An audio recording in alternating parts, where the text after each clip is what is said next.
way the Africans refer to God is the totality of creation itself. Okay? The totality of creation itself means everything that exists, including you, makes up what is God in the African mind.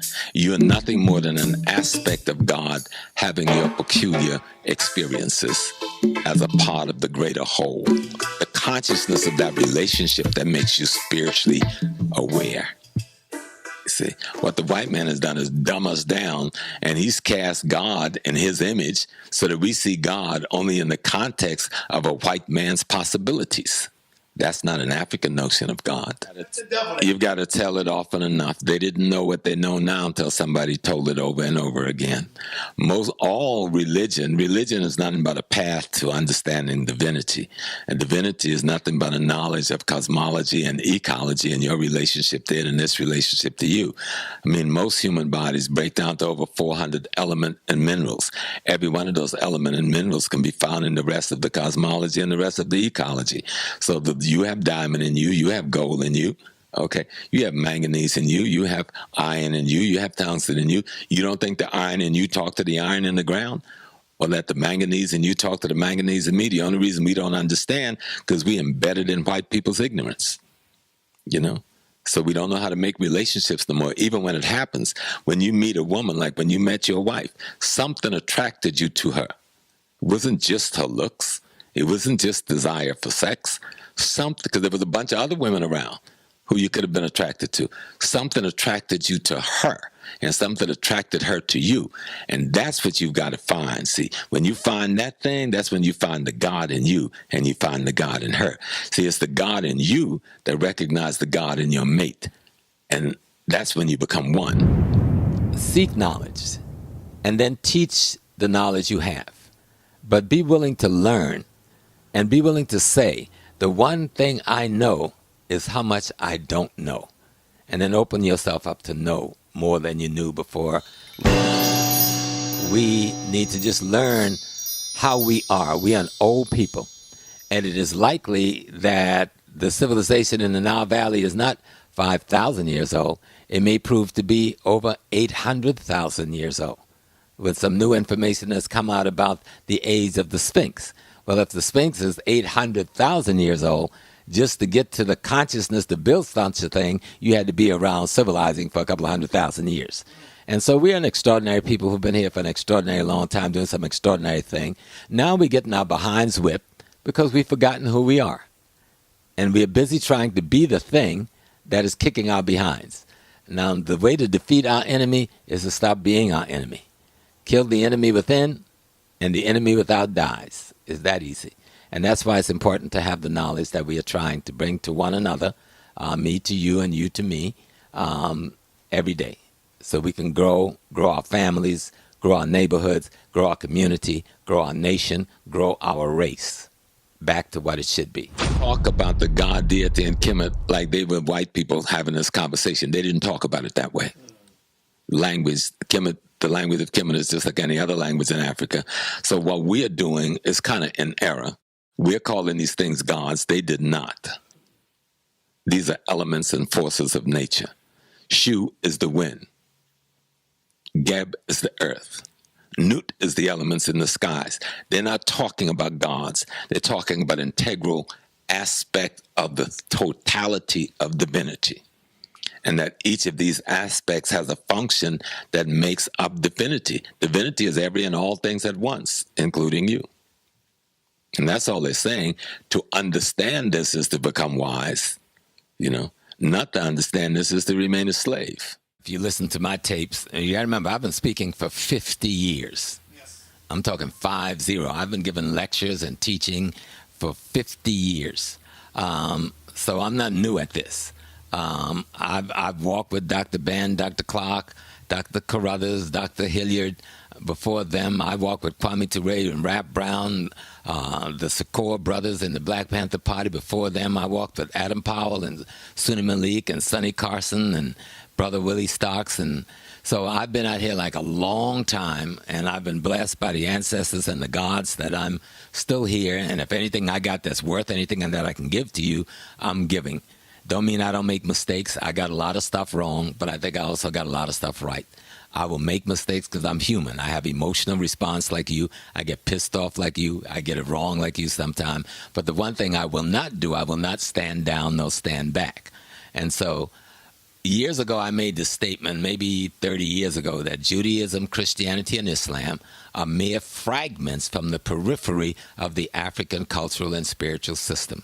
And so I'm still making that statement, that Judaism, Christianity, and Islam are fragments from the periphery of the African spiritual and cultural system. And what I mean by fragments, these are religious formations. Religion, the word means to bind back. And so you have to ask the question, what is it they're trying to bind back to? They're trying to bind back to a body of information that our ancestors put together, learned from the universe on how to govern ourselves so we live together in a civilized social manner. Okay? That's what this is all about. And being able to control the economic, politics, and culture and the environment that we're in. And at the same time, being able to build for tomorrow, build for eternity, so our children and our grandchildren will have the opportunity to advance their lives, provide food, clothing, shelter, and safety for themselves, live in a harmonious relationship with one another, and don't destroy the ecology and the environment that they were living in. That's what these religions and philosophies and stuff are supposed to be teaching the human being in terms of behavior.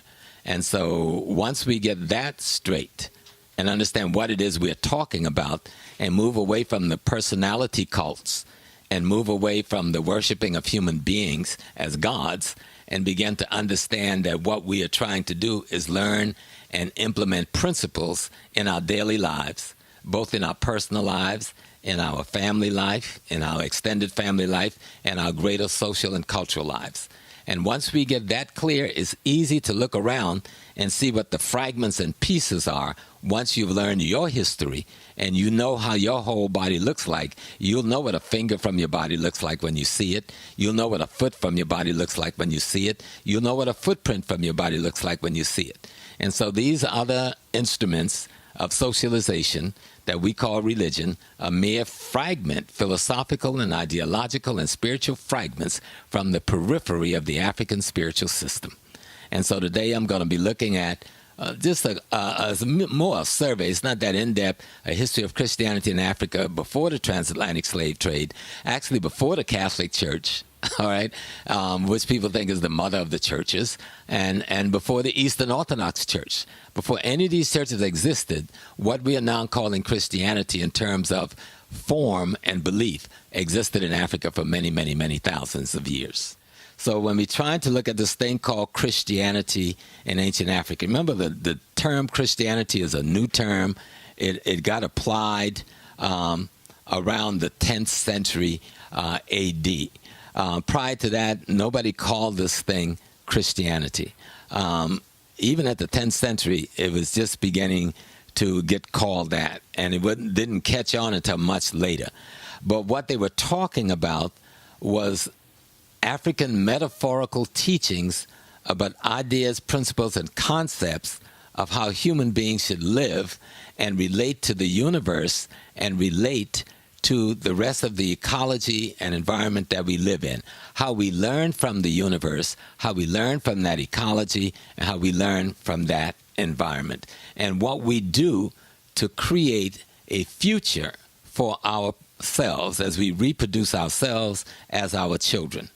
So let's go into the slide. Let me make sure I got this working right. If I get to slide one, then I know we on. Okay. So we know we on. Now, I put this one up because I wanted to show all of these symbols of religions. Whenever you go around the world, you see the Baha'i, you see the Buddhist and the Buddhist posture, you see the Buddhist wheel, you see the cross for Christianity, you see what they call the fish for Christianity, which is really a symbol of a vagina, which was used in the ancient Tigris-Euphrates system long before Christianity. We see the symbol for Confucianism. We see the symbol for the Judaic system, the Shinto Japanese system.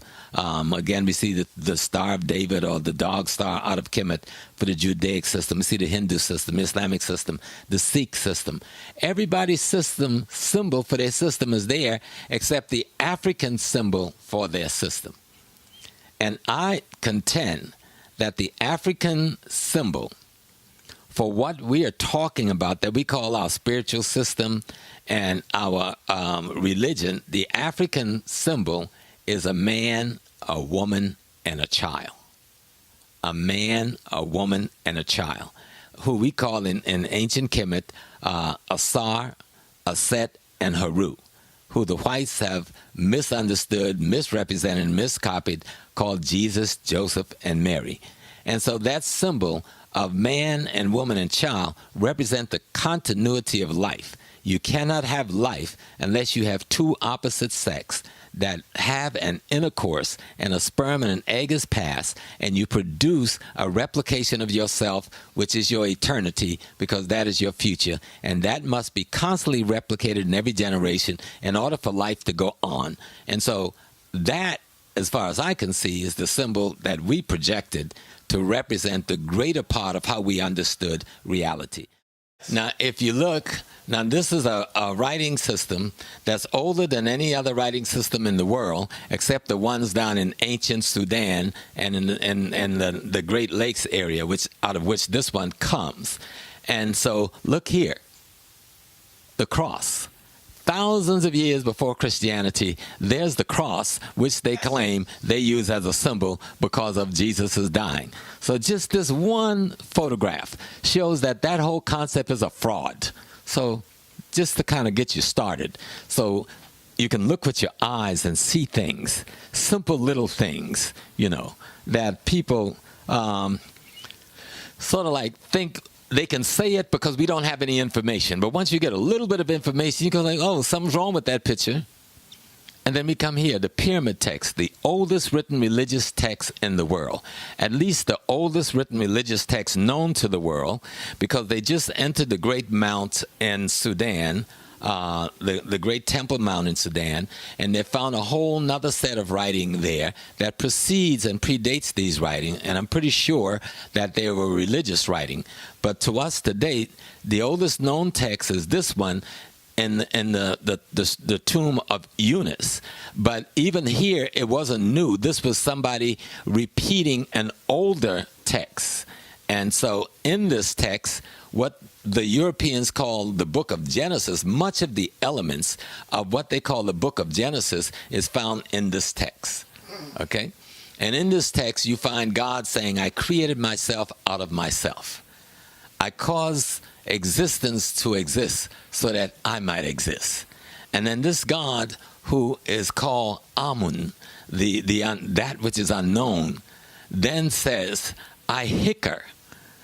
And when he hicker means to vibrate. It means the same thing as the word.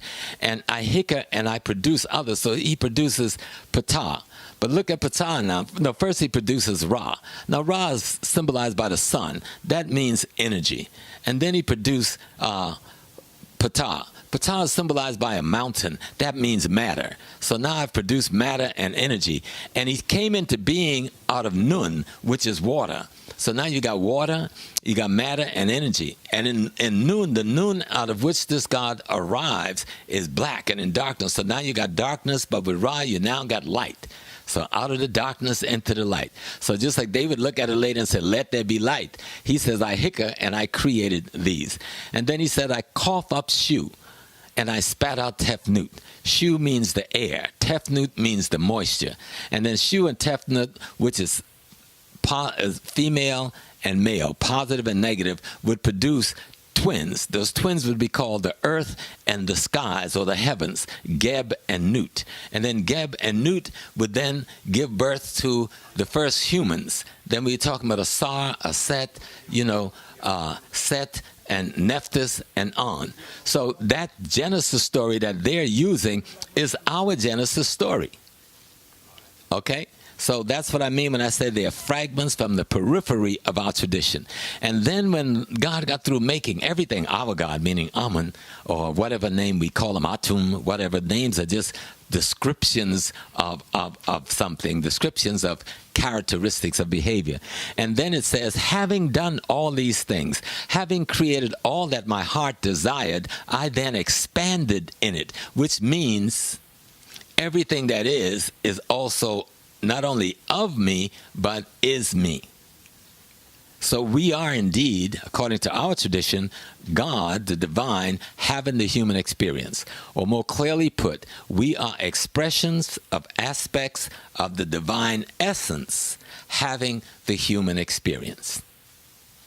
And this is what I was talking about. In the beginning, there's Nun, the primal waters, which one might even refer to as liquid matter. And then out of it will arise a tomb. And a tomb would be that unknowable factor that caused things to come into being. And then would arise a tomb Ra, meaning the light, the energy, the radiation. And out of it would give birth to Shu and Tefnut, air and moisture. And then the air and the moisture and the energy would then give birth to what we call the earth, all of the mineral resources that make up things, and Nut, the sky, meaning all of the elemental planets that's up there. And these will give birth to Nephthys, Osiris, Isis, and Set, who would then give birth to Ra, Hathor, Horus, Anubis, and so forth, meaning the human beings would come forth from the elements of the earth and the energies of the sky. So all of what we put forth in our creation story is what they would copy in their creation story. So when they talk about Adam, Adoma, they're talking about Geb. They're talking about the earth. And when they're talking about Eve, they're really talking about Nut. Adam means earth, ground, the minerals. And Eve means life, the energy force that come about as a result of the minerals in this earth. But why is it so hard for our people to really understand that? Because This story. I know, but because we have to get familiar enough with it. I'm just getting familiar with it. I've been reading about this stuff for years, but I've been glossing over because Dr. Ben was teaching us. I didn't need to know it. I just listened to Doc. Now I'm watching brothers like Brother Reggie and others who have mastered this body of information. And so I'm trying now to catch up with the youngsters and trying to learn and understand it so I can explain it. Oh, yeah, I'm Roscoe, some bad dudes. So I'm trying now I always knew it instinctively, but now I'm trying to look at it in detail so I can tell those of you who are listening to me, do the study, do it in details, and find out what each of these things mean. So they're not people. They're not gods walking around with animal heads. Those are metaphorical representation of ideas, principles, and concepts. Let me say that again. Osiris walking around as a mummy, being dead. There's no dead dude walking around with his dick pointing out. That's a symbol of a concept and a principle that is alive in every human being. Osiris is every human being. Set is every female human being. You understand? The children, their children are their qualities and attributes. Anubis, Haru, and so forth. These are the quality and attributes of what every human being is capable of expressing. So let's go on. The Per Em Haru, the book of the coming forth by day, or what the whites call the Egyptian book of the dead. This is chapter 17. And I put this in because I wanted to show, I'm in Prince Hall Masons. People always jump and say, oh, the Masons, this and that. Stop listening to your ideas about white masonry that you've learned from white folks who hate white masonry. Go do your own research and find out what masonry is all about and where did it come from. And this symbol right here with the lion, leopards facing in different directions, this is just a concept that symbolizes yesterday and tomorrow. And the light in the center, Ra, represents today. That symbol is at the center of the Freemasonic teachings, which come out of Kemet, not out of England, not out of France, not out of the Knights Templars. The Knights Templars and them steal this body of information from us and bring it back to Europe and repackage it like they've done Christianity, Judaism, and other things. this I put up, the Book of the Coming Forth by Day. Is very important to see this little piece here. There's a lot in this papyrus. It's a fantastic papyrus. It has so much in it. But the little piece I was concerned with was to show you, brother, this is the papyrus of Ani. Brother Ani has passed away. This is his soul, his ba, being watching his spirit being weighed. This is the feather of Ma'at, the feather of truth. This is his heart being weighed. His heart meaning his deeds, how he lived, how he spoke, how he acted, how he behaved on this earth. Being weighed, the energy that has produced is what is being weighed against a feather. And that feather had better be lighter, mean heavier than the energy that you produce on this earth. Because if you produce negative energy, it will be weighty. If you produce good energy, good character, good behavior, it would be light. And so you have Anubis, the human body, and the jackal, the dog head. Now, there was no man in ancient Kemet that had a dog head. This is a symbol, because the jackal was a dog that represented judgment. I mean, he would bury his meats in the ground and stuff and let it rot until it got just tender enough for him to go and dig up and eat and digest, so it would do him some good. So he was referred to as the greatest symbol of judgment. So that's why he's using as the judge of the character of this man. And so here we've got this other person keeping a record, Tahuti. There's no person in the ancient Kemet with no bird head. There's a bird called the ibis bird. And that bird, as it searched for worms in the marshland, it looks like it was writing. It leaves, if you see it today, it looks like they're writing a whole letter.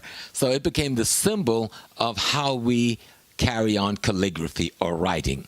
And so the human is recording the result of this man's character being judged against the principles that the society calls ma'at. That is the standard by which everybody should behave. So, Professor, you see, and looking at this and then listening to you, my brother, mm-hmm. we, as African people, we look towards nature to give us the answer to things. We also right. look at the signs of the animals that right. we learn from the animals, and we watch them. Right. You know? Nature is not our enemy. That's the white man is at war with nature. The African is a part of nature, and that's why the white man is at war with the African. Nature is, and the cosmos is our dictionary, our encyclopedia, our Bible, our holy book. We imitate it because it is the perfection of creation, so that we can be in tune with that perfectional function. And what the whites did, they would steal, and then this guy I got here, the hippopotamus, the lion, and the crocodile. Well, if you were on the bad side of things, you went here. This is about what the white man calls hell, you know, in his literature. But I'm calling him now the district attorney. And I'm calling this brother the court recorder. And I'm calling this brother the judge. And I'm calling, you know, the brother who's bringing Mr. Ani through his attorney. And what we're seeing up here is the 12 jurors sitting in judgment. And then what we see in the laws of Ma'at here is the laws by which people are being judged. So what I'm saying is that this is the American and the Western legal system stolen right from one page of our book, and they don't even give us credit for it. And it's right in front of our face, and we can't see it. They use our scale of justice. They use our Lady Ma'at as justice. They use her bandana from around her head to put over her eyes, and we still don't get it. They've taken our whole system and make us think we don't have nothing, and they've got this great democracy and this great legal apparatus that we need to learn from, when it's nothing but a fragment from the periphery of your system. The Coffin Text is the third oldest written holy book. Again, this is us, and I wanted people to be clear. Here, the priest and the priestess, and they just black as they can be. So, Professor Smalls, I'm sorry to keep cutting you off, but I want to give our people a good and clear sight. Mm-hmm. Where were the Hebrews during there was no such thing. Where were the Moors there's no such thing. Okay. There was no Christianity, there's no Moors, there's no Hebrews, there's no Islam, there's none of this stuff. No, not at this time. That's what I'm saying. Judaism, Christianity, and Islam is fragments from the periphery of this practice that we had going on hundreds of thousands of years before they So stumble you're on the saying that scene. the Hebrews was not in Kemet? They was not in Egypt? They're nowhere in our history. They're nowhere to be found. And we have the best kept history in the world to date, and the best preserved history in the world to date. And how would we not preserve something as extraordinary as the event they claim took place? So I try not to give too much credence to it other than to say these people stole fragments from the periphery of this system. You see the priest with his leopard skin. You remember when I did Dr. Ben, I tried to simulate some leopard skin over my white robe. Yes. So, and here's the priestess with the leopard skin. And they're coming to consecrate the mummy, the symbol of the body having been dead and is now being preserved for posterity. And this is another page from the coffin text. So we have the pyramid text, we got the coffin text, we've got the book of the coming forth.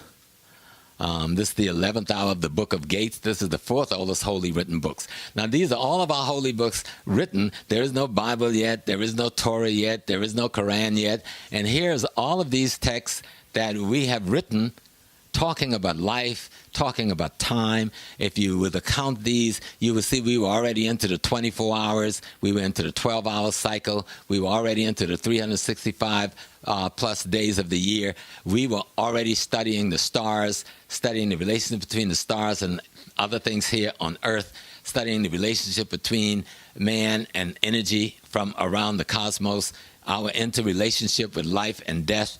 We realized that there was no such thing as death, that we both matter and energy and neither can be destroyed. We knew that way back then.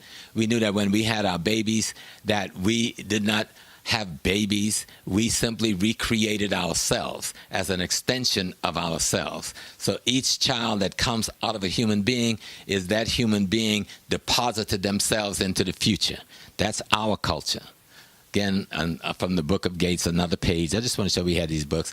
Another second from the Book of Gates. I'm not going to go into the detail. And this, when we talk about the primordial waters of Nun, they use this symbol of a human being as water to symbolize the waters of Nun. The waters of Nun is that thing out of which all things come into being. And in the Book of the Coming Forth by Day, our God, Creator Force, said, and having created everything in the world and having then deposited myself in everything, I then realized that I came forth from my mother, Nun. So the African Amun and Atum Re says that they came forth from a woman, and that the woman, or the feminine element in nature, was the ultimate deity. I didn't say that. Our ancestors say that there's no book older on this subject than that. God Amun, the hidden one. There was no God looking like this, that had this little gold crown on. This is the conception of the mind of an African. If God was a human being, this is the way God would look, like them, okay? So this is the African projecting God in their image. So they said if God Amun was to be on earth as a human, this is the way God Amun would look. Woo. Awesome. And another golden statue of the god Amun. God, what they call and I have the NTR, that's Kut, NTR, the Neter, which we call God, Neter God, represent the darkness. Now, Kut was the opposite of boundless. Now, so, and these are just concepts in the character and the essence and nature of what we would call divinity. So first we know the divinity was in what we call darkness. And then we know that the divinity was boundless. It has no beginning. It has no end. It didn't start anywhere. It isn't going to end anywhere. So Net, Kut, and Net, and Kut, and this Net, the boundless, was two of the most powerful elements of the divine, as we thought them out. And this is the symbol of light, Ra, represented by a human with a falcon head, with the sun on top. But on top, the sun is surrounded by a snake that has called itself in a circle, represent 360 degrees, or infinity, meaning there is no beginning, there is no end. Sun or Heru? No, this is Heru Ra. Right. Okay, when you see this is Ra. So this is the symbol. The falcon is used because the falcon was a bird that can fly up into the sky, and it looked like it just disappeared into the sun. It looked like it just disappeared into the sun. And the sun represented the source of an energy without which we would all die. So they were the symbols of the great divinity. And of course, this is the god Ptah. I love Ptah because his skin is always black. He got his little afro hanging up there, and he's my man. And Ptah is the architect of the universe. He represents the primordial hill, the matter, the things we use to build all the things that we build. So if you find in Freemasonry, they will always refer to secretly Ptah, but in the open they call it the great architect of the universe. But once you get into the secrets, they'll tell you that this is Ptah. And all they're doing is talking about the concept of what is necessary to build that which will sustain the human family in an orderly way, in a civilized way, so that they can recreate themselves for posterity and for eternity. And this is a symbol of Shu and Tefnut. Shu represents air, which is a brother sitting on the throne with a feather, almost like Ma'at. And then Tefnut, who's a sister, symbolized by a lion with the energy and the power of Ra on her head. And so Shu and Tefnut, air and moisture, will then produce the earth. You know, again, this is Tefnut, which is moisture, and the wife of Shu. And they would produce Geb and Nut. They would produce Geb. This should be reversed. Geb should be the earth, and Nut should be the sky. So that's my bad. But remember, Geb is the earth. All the minerals, zinc, iron, cobalt, all of the diamonds, the gold, all the silver, all the minerals that's in this earth is in the human body. You know, we made up of all those minerals. And then the energy from all the stars in the skies and the sun is in our body. And we made up of those, the energy and those minerals give us life. Before you go on. Yes. So, family, let's correct it. Yeah. So the brother will tell you. Reverse it. Geb is earth, and Nut is at the top. So, right. So y'all want to say, brothers? Earlier, yeah. We only human. We make mistakes. But so, we correct it. Yes, sir. Yes, sir. And this one, now we get into the concepts, principles, and ideas that we are more familiar with. And the first Madonna and child worship along the Nile, Aset, the Holy Mother, and Heru, the child born of Immaculate Conception, to Asar, the divinity. And you see sister sitting with her breast in her hand, where she's giving nutrient and nurturing to the child. And the third piece of this is the father, who is Asar. And that's why I'm saying the symbol of our divinity is the mother, child, father, or the mother, father, child. And it is this symbol that will become, throughout the Western world, the Mary Jesus symbol, the Madonna child symbol. And they will not make any reference back to this African symbol, which is hundreds of thousands of years older than them. Matter of fact, on the 11th of September every year, this concept is celebrated in Ethiopia as the Ethiopian New Year.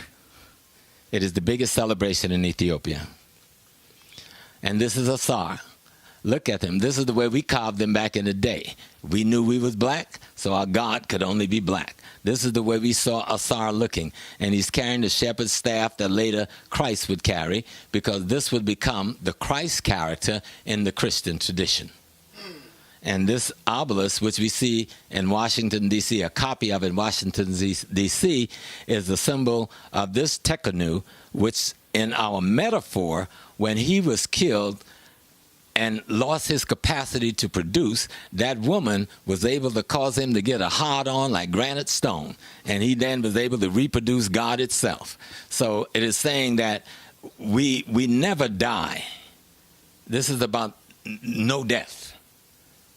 No death. And that all of what we call death is simply a spirit in transition, always resurrecting itself. And this became the ultimate symbol of that resurrection. And of course, I love this one because it's the 12 divine disciples of God on earth, or the original 12 disciples known as the Neteru. So before they took our symbols of Aset and Asar, Mary and Jesus, Aset and Heru, Mary and Jesus, and then Asar as the Christ adult. then they gave him 12 disciples. Well, before that, we had the 12 disciples: Haru, Seth, Thor, Kanum, Hathor, Sebek, Ra, Ammon, Ptah, Anubis, Asir, and Aset. So here is the 12 disciples. And when you look at the name of the 12 that they ascribe in their metaphor, because the story of Jesus is not a true story, that's a metaphor, a European Western metaphor based on your metaphor. This is us trying to explain nature to ourselves and how it functions in the laws. And each of these 12 qualities and attributes, or multiple sets of quality and attributes in each one, is present in the human character as a possibility of human development.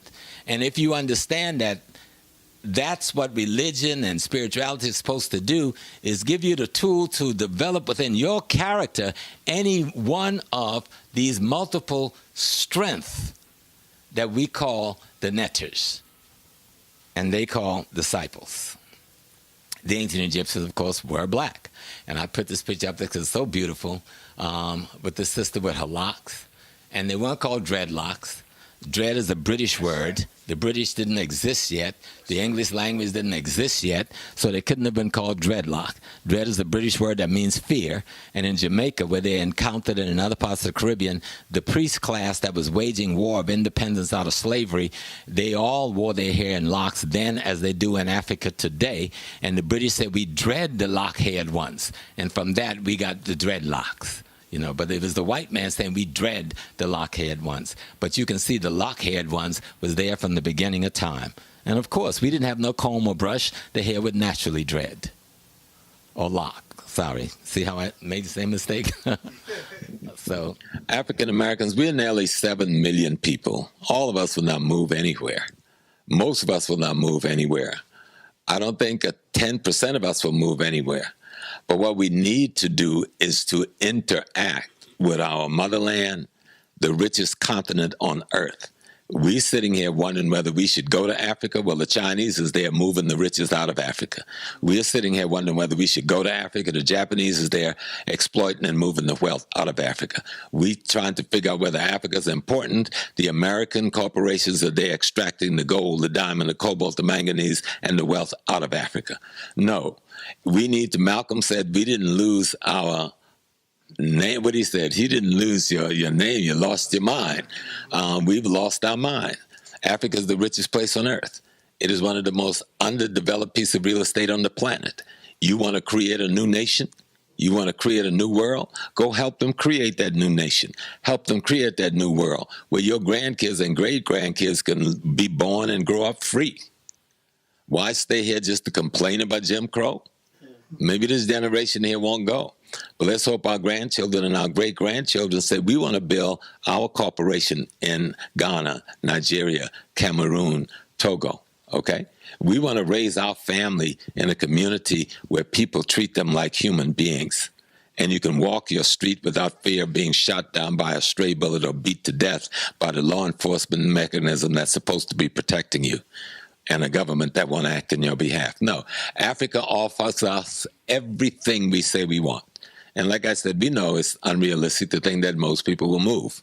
But it is not unrealistic. It makes all the sense in the world that we begin to put our money where our mouth is, and we begin to invest our money where it makes sense. And Africa is the place where investment now makes sense. Not just the African Americans, but the Africans from the diaspora. So Africans from the Caribbean, Africans from the United States, Africans from Canada.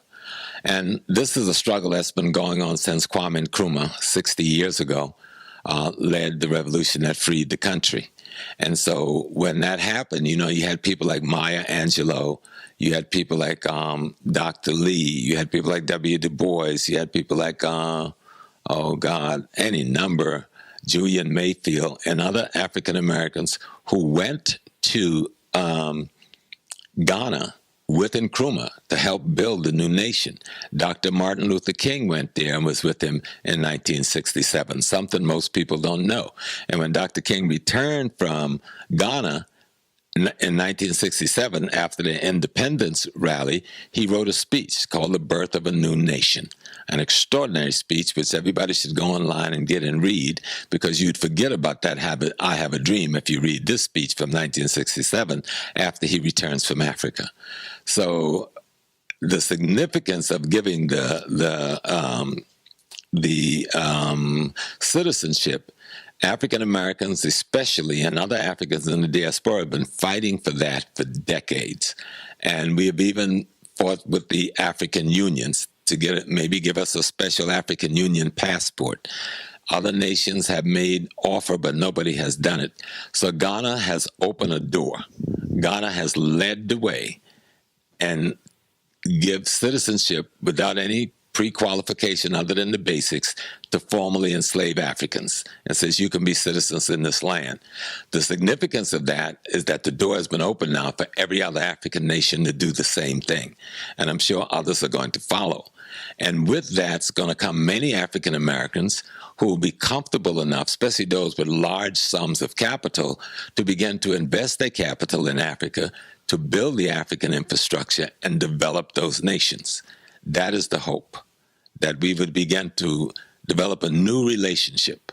So there's a possibility now not just to go and visit, but to become a part of that nation itself as one of its citizens and move our wealth from America, where we are treated like trash, to a place where we can live and be treated like human beings.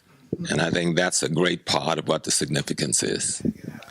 Now, this is a painting from the tomb of Ramses III in 1200 BCE. It shows that the Egyptians perceived themselves as black and represented themselves as such without possible confusion with the Indo-European and the Semites.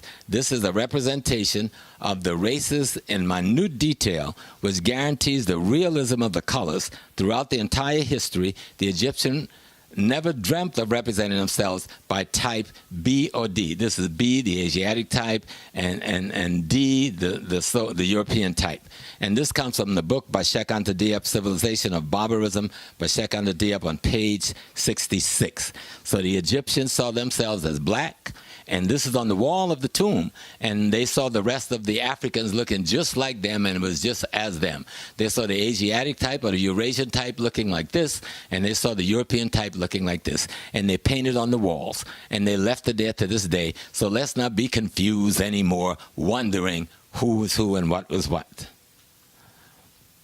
This is a scene, excuse me, that, yeah, I could use a little water. This scene comes from the wall of a temple in the Sudan, and this predates the what we call the dynastic period in Kemet. There's a kingdom in the Sudan called Karma. It is a civilization that loaned itself to the civilization that would expand and become Kemet. So before there was a Kemet in the north, there was this civilization already functioning for thousands, probably hundreds of thousands of years earlier in the south. You see the leopard skin across the arm symbolizing that this is a priest. They're bringing wealth and gold and symbols. You can see that we weren't just brown today. We were black then and brown then. We didn't get brown because of the white man. We were brown and black from the earliest time. The brownness came out of our blackness. And so we ought to be clear when we play with ourselves in these conversations about who we are. We need to learn more about the ancient civilization in Sudan. I'll be going to Sudan this summer. I'll be visiting Karma for about a week and the great Temple Mount Jabril in the Sudan. Hopefully I can get some good photographs to come back with. Abydos, the oldest city of Upper Egypt, 5,000 to 3,100 BC. Now, I put this enormous temple there because when this Abydos is built with these beautiful, powerful temples, with these powerful pillars, there is no Greece yet. There is no Rome yet. There's no Ionic civilization. There is no Doric civilization. This is just the black folks being black folks doing a black thing about black folks. So we didn't borrow this concept of the pillar temple from the Greeks because there is no Greeks yet. And we didn't borrow this from the Romans because there was no Romans yet. None of them exist yet. There's still barbarians in the mountains of the Caucasus Mountains and other parts of Europe. this I wanted to show the enormity of the Grand Temple or the Grand Lodge of Waset. Look at this thing. It starts here. This is one complex. You could take the Parthenon and fit it in here 20, 30 times. Yet they stick this little Parthenon, this little square with some pillows up on a hill. But this thing you can see is 1 block, 2 blocks, 3 blocks, 4 to 5 city blocks long, if not longer. And you can see it expanded beyond itself. If you can see, there's a small group of little pillars here. This is where the Greek built something, trying to build something after they conquered Kemet. And this little mess that they built fell down already. This is what our ancestors built thousands of years before they got there. You know, and all of this is a part of the complex. And then if you came out the front door and walked for a mile, you would get into the great Karnak temple, which is bigger, even bigger than this one. And the whole complex itself was called Ipet Isut, which was the university complex in which our people learned the 7 liberal arts, which we had invented long before there was a white man. We invented the 7 liberal arts. You know, that's reading, writing, geometry, arithmetic, rhetoric, music, and I'm missing one. But it'll come. So here we are. When this is built, there's no white man. There's no Greece. There's no England. There's no France. There's no Rome. There's no Christianity. None of this. There's no Judaism. There's, algebra is a part of it. No, but that's not one of the 7. Oh, okay. Algebra fits under arithmetic. Oh, okay. So, but we already had algebra because if you go to the Rhine Mathematic Papyrus, you see we were, I think it's problem 16 or one of them said we were solving problems with 2 or more unknowns. And when you're dealing with solving a problem with 2 or more unknowns, you're talking about algebra. Of course, they would later name the concept after some Arab. This is another beautiful temple, the Pharaoh Hatshepsut Burial Temple in Deir el-Bahir. This temple is built right out of the mountain. You couldn't do this today. The engineering feat to carve this facility out of the side of this mountain is absolutely extraordinary. And the science and the math and the geometry and the trigonometry and the algebra that you would need to do this is enormous. And there's no computers. And with computers, they couldn't replicate this. And Sister Hatshepsut was not the first female pharaoh. She just became one of the most famous ones. Shoshenq I of the 22nd dynasty is thought to be the biblical Shishak mentioned in the Book of Kings. And you can see this is a statue of him. They mention him in the Book of the Kings. You can see this is a young African pharaoh, the leader of the greatest nation on earth at that time, the nation we call today Kemet. And this is Pharaoh Taharka, son of Shabaka, succeeds in driving the Assyrian invaders out of Egypt. He's the only pharaoh mentioned, I should say mentioned by name in the Bible. And this is Taharka mentioned in the book of Isaiah. And in the Torah, in the book of Isaiah, they talk about a chronicling about this king named Taharka. And they have Isaiah, their prophet, referring to him to the other Israelites, that he is king of Egypt and all the world. That's deep. In the Bible, king of Egypt and all the world. And for the Israelite not to get in this path trying to play any guerrilla warfare with them, because he was going to drive the Assyrian invaders out of the land and save the Israelis. The Israelites. They didn't call themselves Israelites. People got skip over that. Oh, they skip over anything that's black. And as you can see, this is a young black man. He could be right there on 141st Street and 7th Avenue walking around. But then he was the Pharaoh of Egypt. In Deuteronomy, on the 4th chapter 9 from the New International Version of their Bible, it says, only be careful and watch yourself closely so that you do not forget the things your eyes have seen, or let them fade from your heart as long as you live, meaning your history.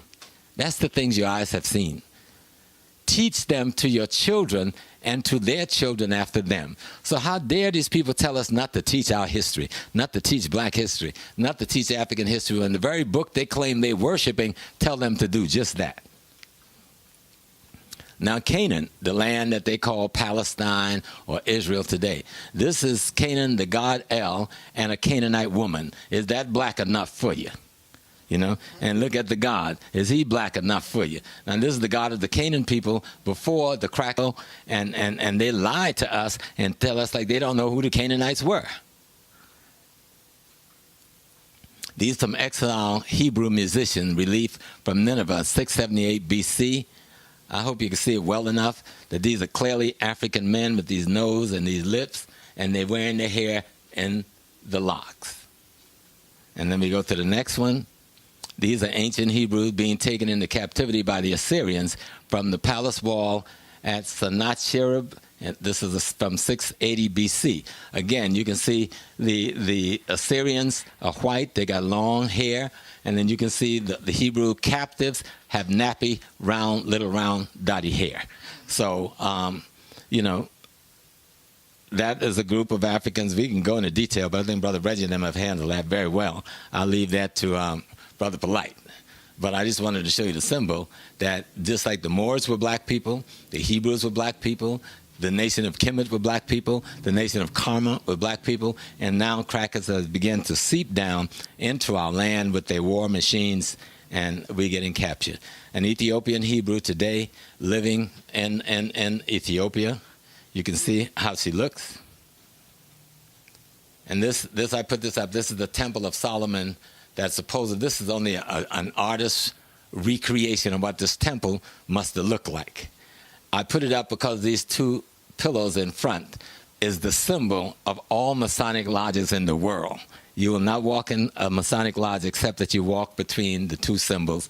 And I'm not supposed to be at liberty to tell you what the symbols are, but you can go on any good research on the internet and find Masonic lodges and see that they're replicated from these things. Now, this is the Queen Makeda, or who they call the Queen of Sheba. This is one of the oldest pictures I can find. And wherever you find a picture of her, she's always painted as a black woman. This is the ruins, supposed to be the ruins of the Queen of Sheba, or the palace of Makeda in Ethiopia, that's being excavated. By now, they should be finished with the excavation. I did have the opportunity to visit this site and walk through this site. It's a massive site. And it is good our people to begin to do the archaeological work necessary to excavate our ancient history. And then we need to study how to go into business, how to develop a business plan once I come up with an idea for a business.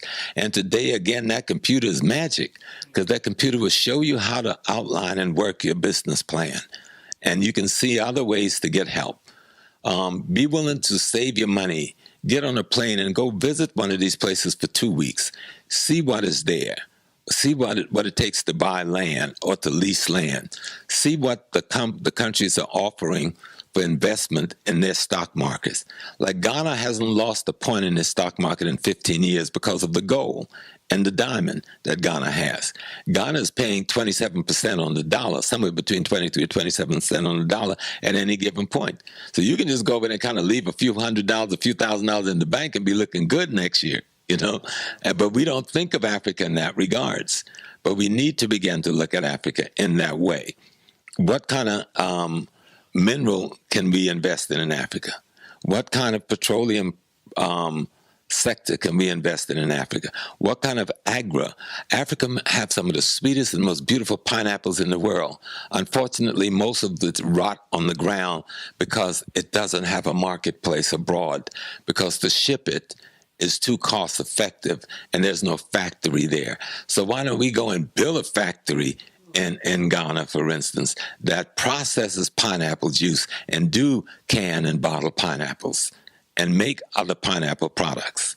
The same thing with cashews. They got cashews just falling to the ground because there's enough market for it, nor the technology to get it to the marketplace. That's where black folks can come in. We have the wealth. Let's go and develop the cocoa market. White folks are walking out there with cocoa, and there isn't a candy bar made in Africa. We need to turn that around. Let's process the chocolate in Africa and give millions of our people work, And let's market the African chocolate, not the Hershey chocolate. Hershey chocolate come from Africa, but we market Hershey chocolate, So one of the third largest products, for instance, coming out of Ghana is cocoa beans. It's gold, oil, diamonds, then cocoa beans, so the fourth. And cocoa may outdo diamonds, I think. And you can do that in almost any country in Africa. But it takes the courage and the self-respect to go and do the investigation and the research that we should do. Because everybody else in the world is there. Sometimes when you get on the plane, if you took Delta right now, most of the people that'll be stepping off that plane will be Mormons, Jews, other white families coming there to invest and exploit. And we sit around over here. You got to see who's getting off the plane.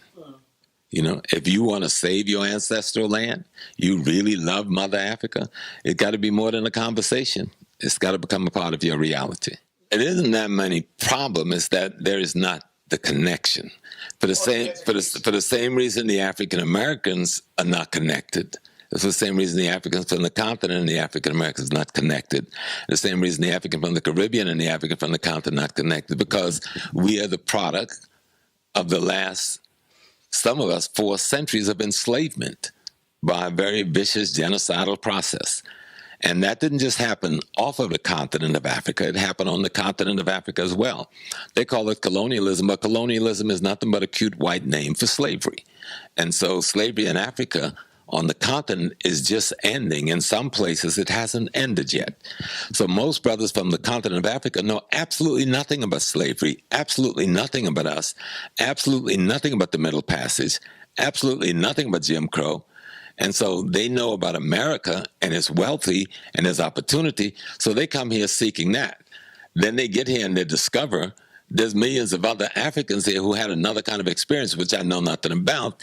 And in most cases, the State Department and the Department of Interior inform and instructs Africans from the continent not to associate with the African American community. So if you go to the Midwest, where many of the Somalians and Ethiopians are placed, they're placed in the white community. And there's government agency that's handled them, that help them get jobs, that help them get in schools. And part of this processing is don't integrate into the African American community.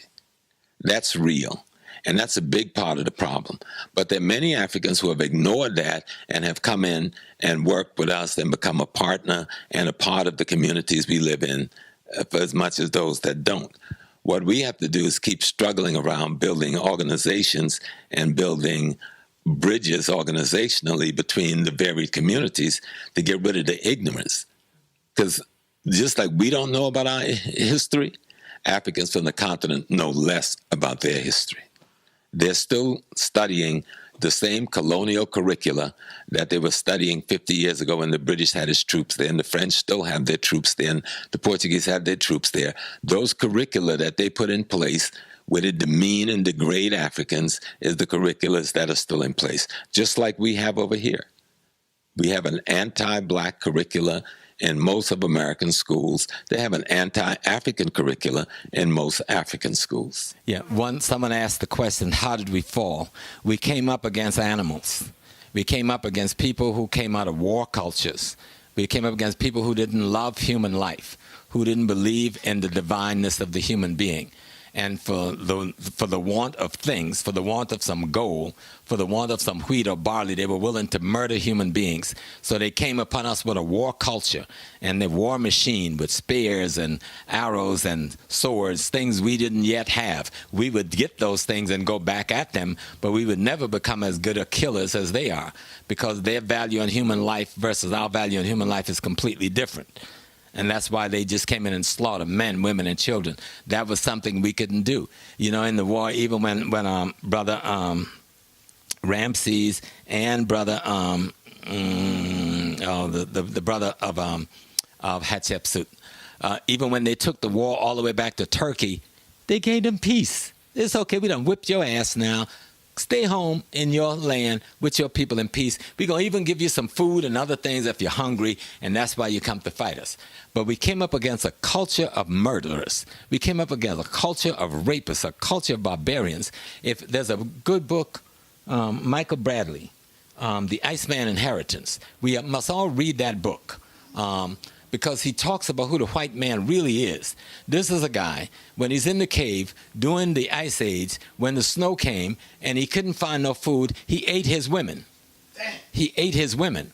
And there's proof of this, because the human bones, the female human bones found in the cave had female human teeth marks in them. So they ate the old women first, and when they ran out of old women, they ate the other women. That's why they were screwing each other in the butt, to find pleasure, instead of having pleasure out of the beauty of a female. And so when we're looking at a culture of animals, a culture of barbarians, they have cleaned up because they've learned so much from those things I showed you in our culture. They've learned so much from us on how to clean themselves, wash themselves, use soap, dress right. But that behavior, that hasn't changed. That's why he's still making nuclear bomb and neutron bomb and biological weapons and shooting us down in the street and killing our sisters in the prison and all these things. The same barbarian is still in the head. It just looks different today. That's why we lost. But we haven't lost. The degree to which we lost is the degree to which the fear have us wanting to be like them. The fear of them having us wanting to be like them. When we learn about our own history, when we learn about our own divinity, and we lose the fear of dying and lose the fear of them and stop wanting to be like them, they will die. They're only 1/9 of the world's population.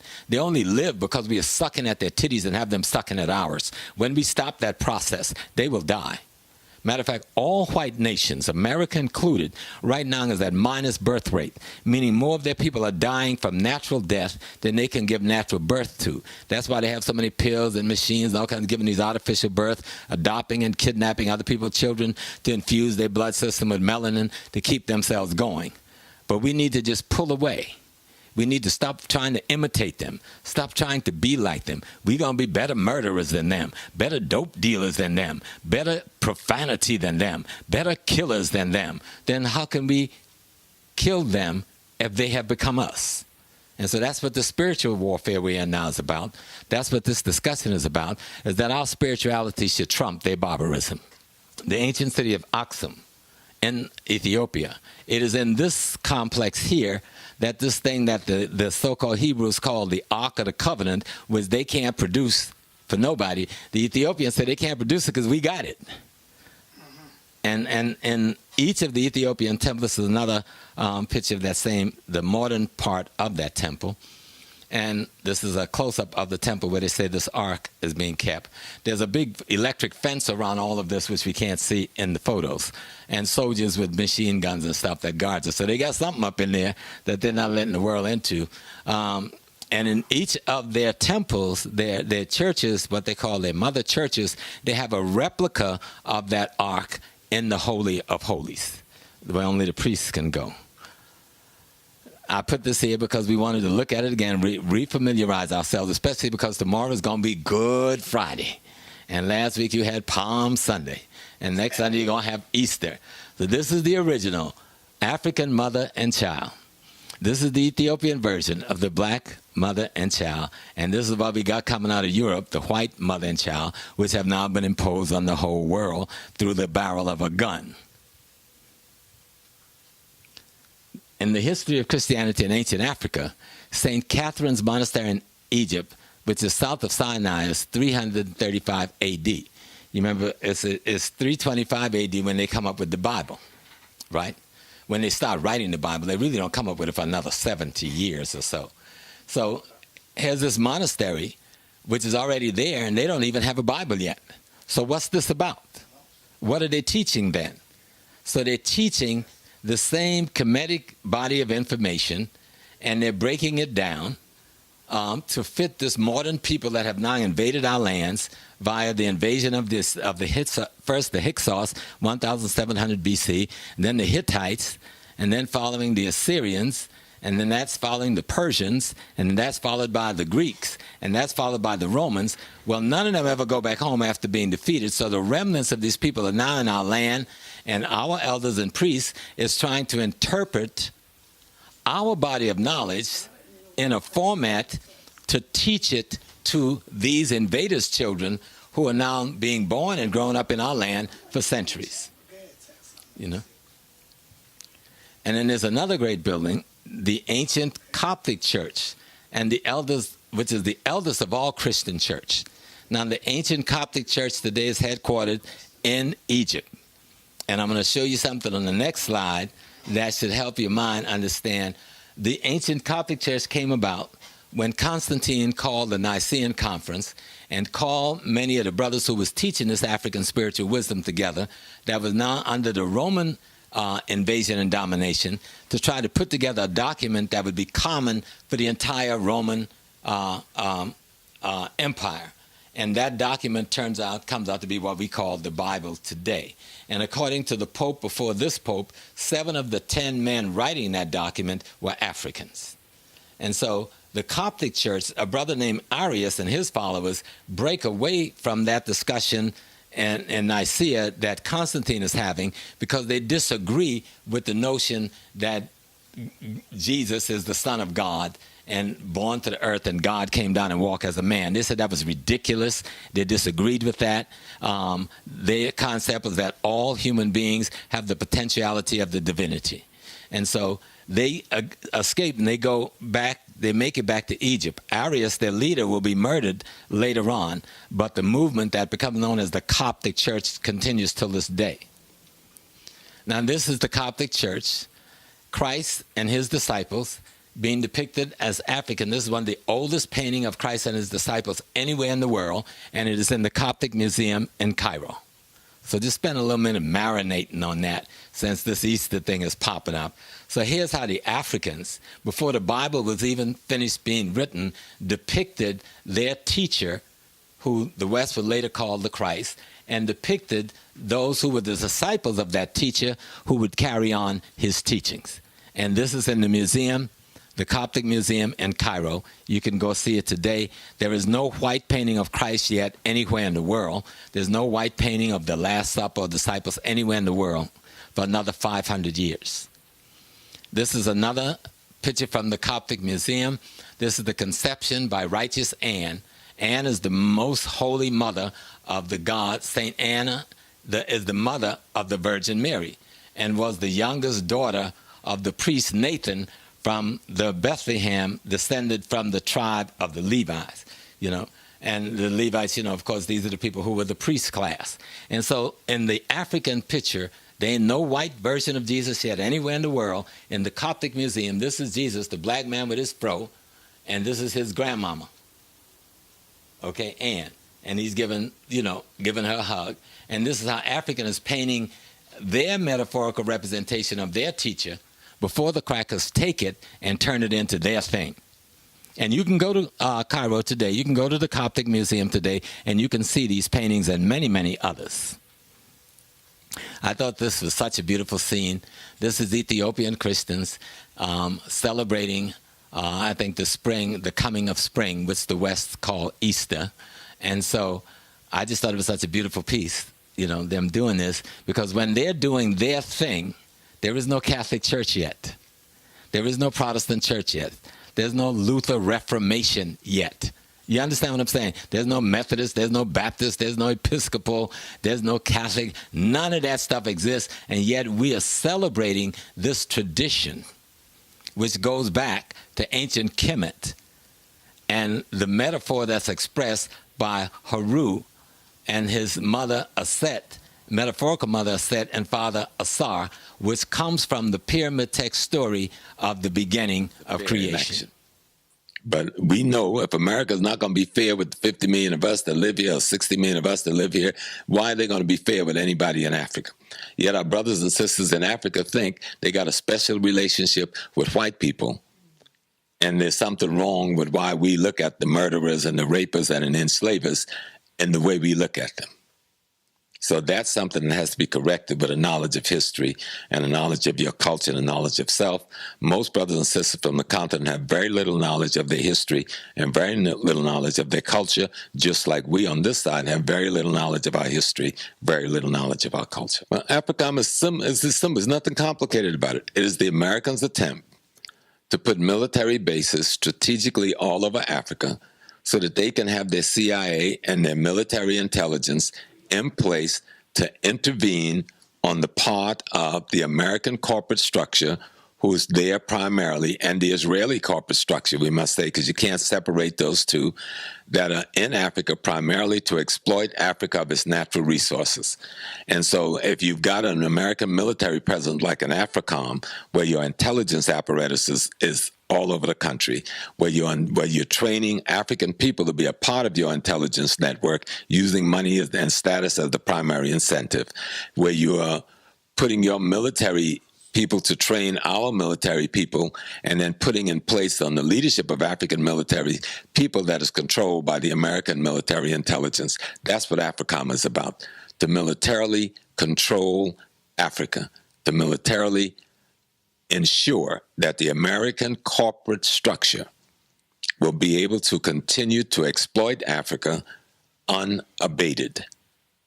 Unabated. The classic example was the murder of Patrice Lumumba in the Congo, and the putting in place of 30 years a tyrant like Joseph Mobutu, and make him the president of that nation, to exploit the nation to the point of the murder of something close to 30 million Africans, and nobody say anything about it even today. America has now apologized for the murder of Patrice Lumumba, but it was John Kennedy that gave the signal, and it was Eisenhower that set up the assassination. And we got Kennedy's picture all over our living room. So AFRICOM is simply America's subversive attempt to militarily occupy the continent of Africa and put their military people in strategic positions, so if they have to move on any particular government in Africa, they don't have to wait to bring people all the way from America or equipment to do so. This house is a part of the Underground Railroad. Whoa. It's over. Hold on. Say that again? It's a part of what we knew as the Underground Railroad. There was a number of houses in this region that was. Mm-hmm. This is on the route going up to Canada. They tore where the parking lots you see out there, then they tore most of them down. There was an effort by my cousin, attorney Sheila Small, and others who fought to save this one. And so it's ironic that I ended up living in it. I knew this house when it was in a forest with nothing but trees around it, and it was falling apart. And the police used to use it to train their dogs to sniff out drugs and other stuff like that. But this was a large black community. There's an AME church across town that was built in the early 1800s. So that's how long black folks have been up here. We didn't just start moving up here last year to get to the suburb. There've been a budding black community here in New Rochelle for a couple of hundred years.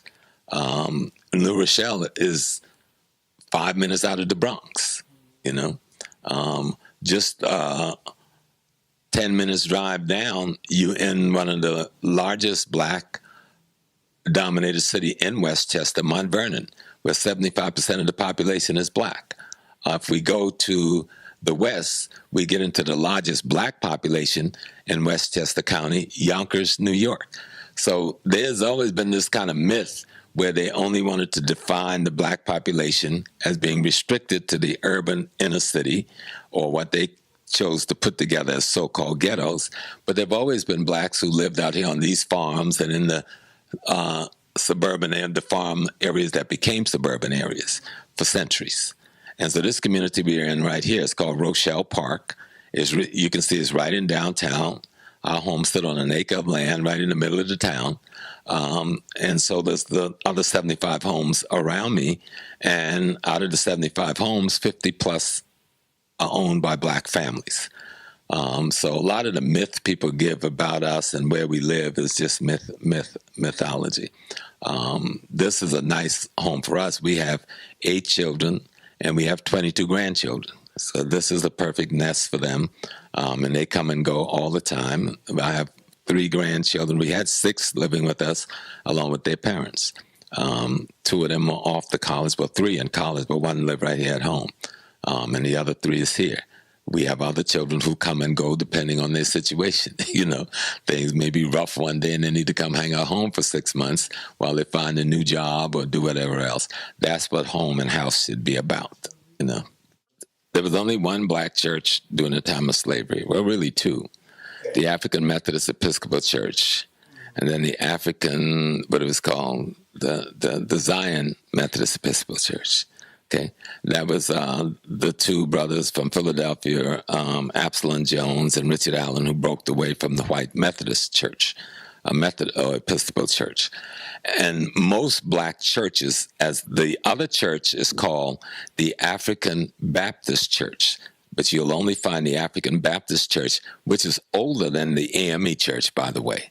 The African Baptist Church you don't hear much about because it's rooted in the South, and it didn't have the wealth of the AME Church, which was rooted in the North. And so those three churches existed during slavery, but very few enslaved Africans went to any churches at all, let alone a black church. Near the end of slavery, they started getting black people to go to the white churches. You either sit in the pew in the back or someplace like that, or upstairs. And then they began to open small churches for black people on the plantations, but there'd have to be a white preacher or a white overseer sitting in there to see what was being said. So there wasn't a lot of that. It wasn't until after slavery that you had this explosion of black church to take place.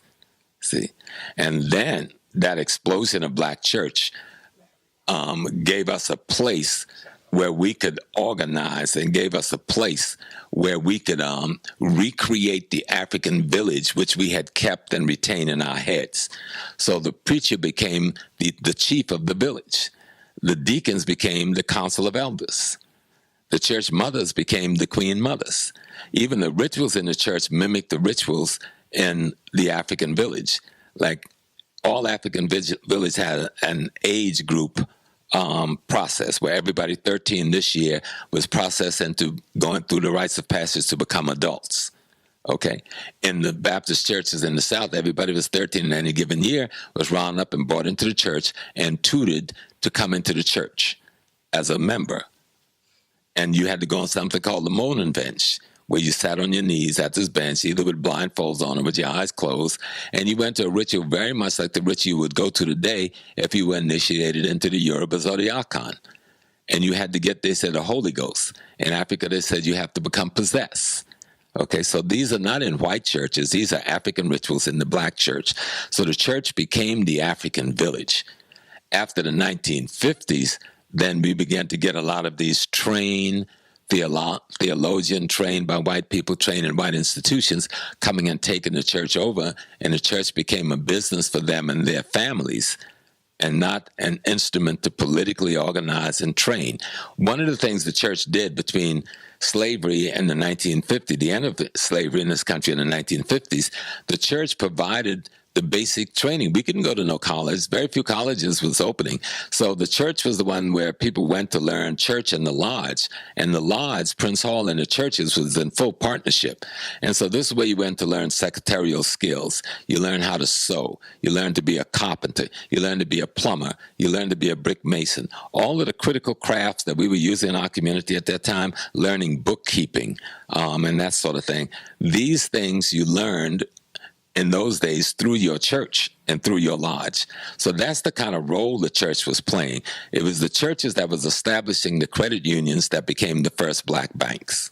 Well, most of the churches in this country, the so-called quote-unquote right, New World, the churches in this hemisphere, North America, were structured based on the model of the churches coming out of Europe, particularly England and France. Christianity, though, is a phenomenon that develops in Africa. Before you get the Catholic Church, there was already 1,000 years of the Christian church in Africa, in the Sudan, in Egypt, in Ethiopia, in the areas that we call Somalia, in North Africa, in what was then old Carthage. Carthage was a Christian enclave, and a lot of the old churches are still there. So the Romans would develop their Roman Catholic Church based on an African church that was being modeled in what they call today the Eastern Orthodox. The Eastern Orthodox churches is the first white modeling on this African phenomena that we didn't call Christianity at that time, but they would call it Christianity later. And so when Africans came to this country, many of them came from those areas where Christianity was not an unfamiliar thing to them. The method of worship was different, but the basic theology was similar. So if you look at the Ethiopian church today, look at the Egyptian Coptic church today, and then look at the Roman Catholic church and the British church, then you'll see the difference. You see? And so many Africans who came over here were already Christians. Many who came over here was already Muslims. Most who came was in our traditional religious structure that gave birth to Christianity and Islam. It was the traditional structure, the structure we call voodoo. That's the structure that gave birth to Christianity. It gave birth to Judaism. It gave birth to Islam.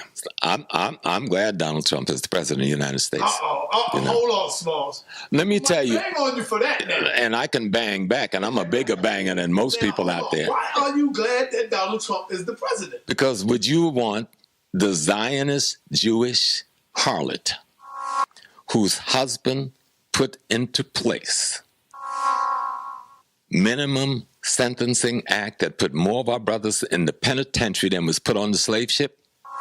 Would you have want into the presidency the wife of the man who worked with Oliver North and General Secord to bring the cocaine into Arkansas at the National Guard Air Base that became the crack cocaine that caused the death of all those hundreds of thousands of our brothers and sisters? Would you have want in the presidency the woman who orchestrated the murder of Muammar Gaddafi and the destruction of Libya and set Africa back about 50 years in terms of its unity? Would you have want into place the people who run, what's that program that killed more babies in our bellies from abortions than was killed in the Middle Passage? No, I wouldn't. So I'll take this little cracker man and I'll deal with him. Right. Like we deal with the other 43 cracker men that has been the president of the United States. He ain't nothing new. All right? And for those black elected officials saying, we ain't going to talk to him, we ain't going to sit to him, let me tell you what's going to happen. He's the president for the next 4 years. Everybody else going to be at that table sitting with him and getting what they can for their people. You better get your black ass down there too, or get the hell out of Washington and let us send some of these young brothers and sisters down to represent our people who know how to sit with a Donald Trump without being afraid of him and get from Trump where they got to get and bring back to our community. That's why I said what I said the way I said it. Really? You know, it's freedom or death. You know, simple as that. I don't like that. Let me see what Larry said. Now, you know the Jews cover all bets. Yes. Son-in-law is Jewish. Yeah. And he's still in the house. Right. But Larry just said no, his son-in-law is Jewish, and his future daughter-in-law is Jewish, and even the one is Jewish. But then we have to learn history to know the difference between the Jew and the Jew. You know? Learn to start. Read a book called The Transfer Agreement by Black. It's about those Jews who killed the other Jews in Hitler's Germany, and we ain't going to deal with that no more today because people then get all confused. Yes, but there's a bunch of WASPs and other banking interests. See, this is a fight between banking interests. Trump represents one group of bankers. Hillary represents another group of bankers. It's just that the group that Hillary represents has been carrying us by our testicles using a rope called the Democratic Party for the last how many decades. Look at the conditions of our community under them.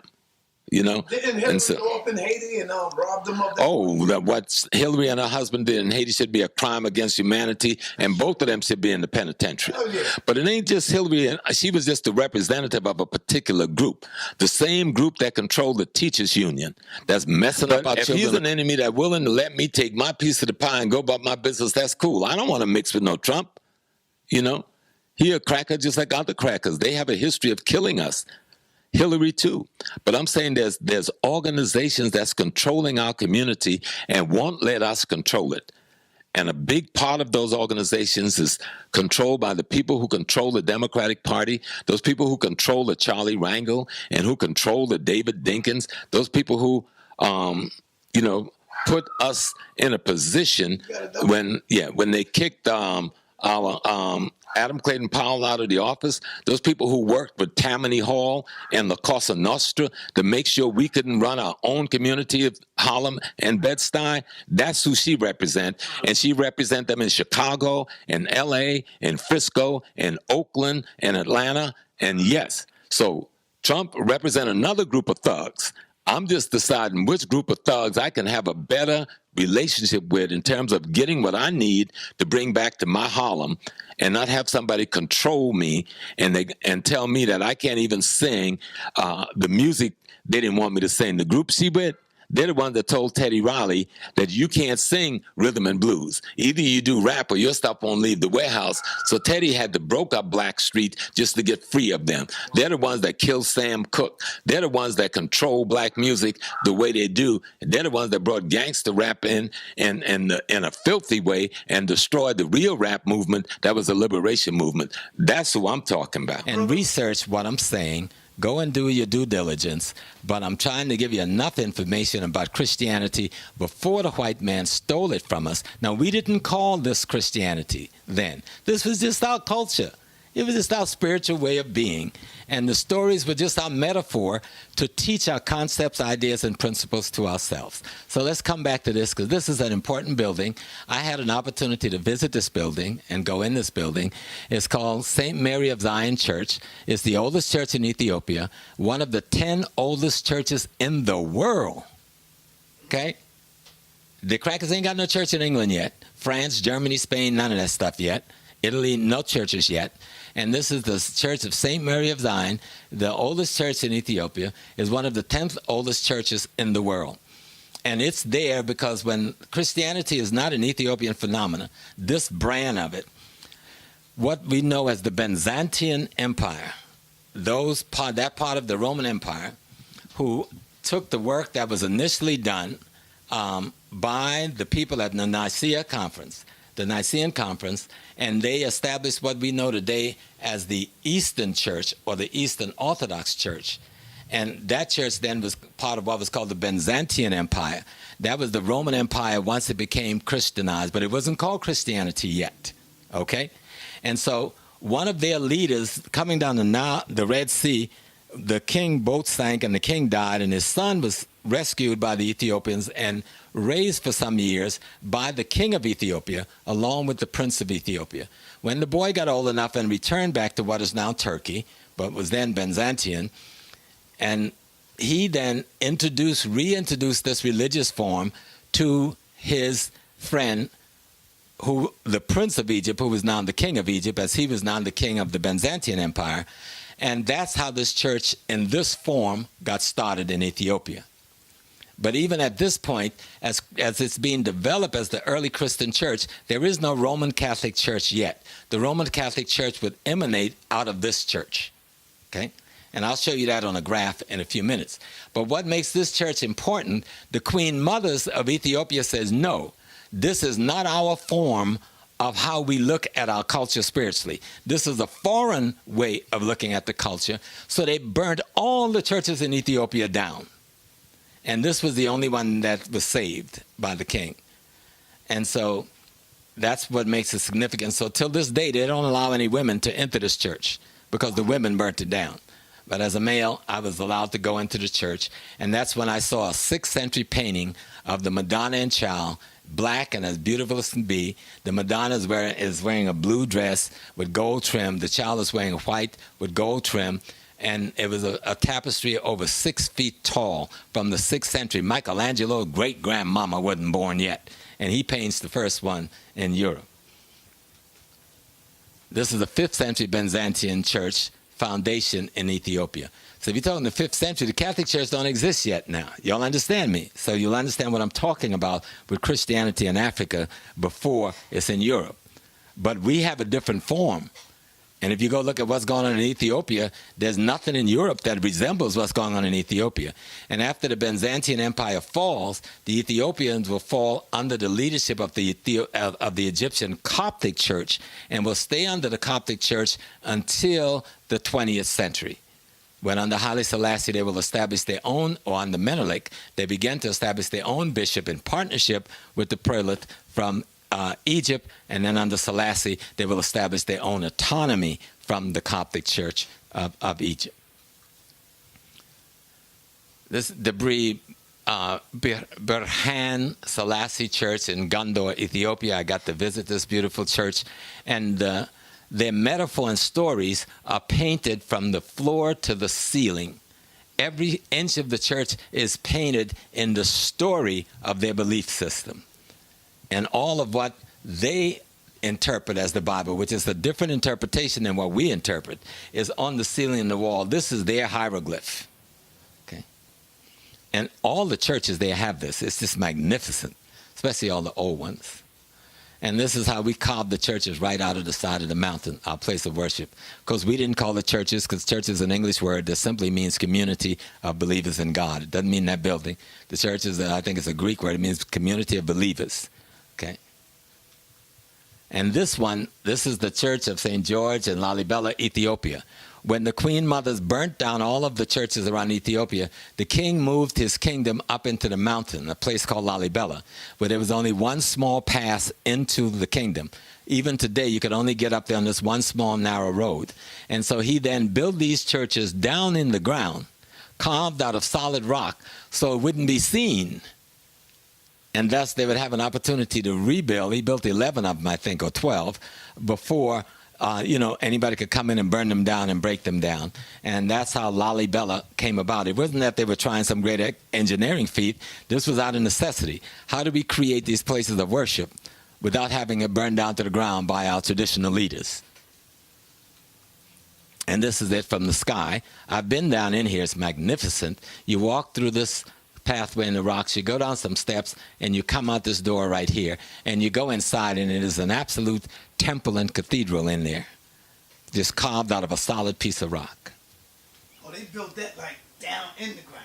They didn't build it. They didn't build it. They just carved it. Right. See how they carved out? That's right. They carved it right out of the rock. That's one of 11. They got 11, 12 of them. Down in the earth. Down in the earth, out of solid rock. This is one piece. Okay? And they carved out the inside, so it's look like any other cathedral. Carved out the windows and the doors. It's magnificent. You got to go there. And this is another one in the mountains, in the side of the mountains, just to show you how fit. This is a 6th century castle at Gondor, Ethiopia. I just thought I'd throw this in so we know that we didn't learn how to build castles from England and Robin Hood and the 40 Thieves or King Arthur. They learned it from us. Okay. These are other castles in Ethiopia that predates any of the castles in England. So when they start talking about their castles and stuff, we know where they got it from. And this is Hathor Temple at Naga, Sudan, 2000 BC. And I'm going there to Hathor because when we think of Hathor, again, you got to start thinking of Mary, the symbol that becomes Mary in the Christian tradition. Then we go to this place called Old Dongola, 11th century AD, Christian community. This is what is important there. This is the Church of the Granite Column at Old Gondola, Sudan, in East Africa. Now, Sudan was one of the biggest Christian community before the Muslims invaded and destroyed most of the churches.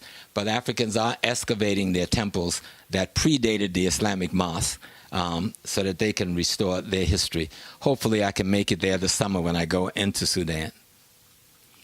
This is the remains of an 11th century church at Bagnati, Sudan. Look at the enormity. They're just excavating this thing. This is 11th century. Look at the enormity of these pillars and what must have been above ground that these things were holding up. There is no transatlantic slave trade yet, right? Islam is just developing hundreds of miles away but have not invaded our lands yet.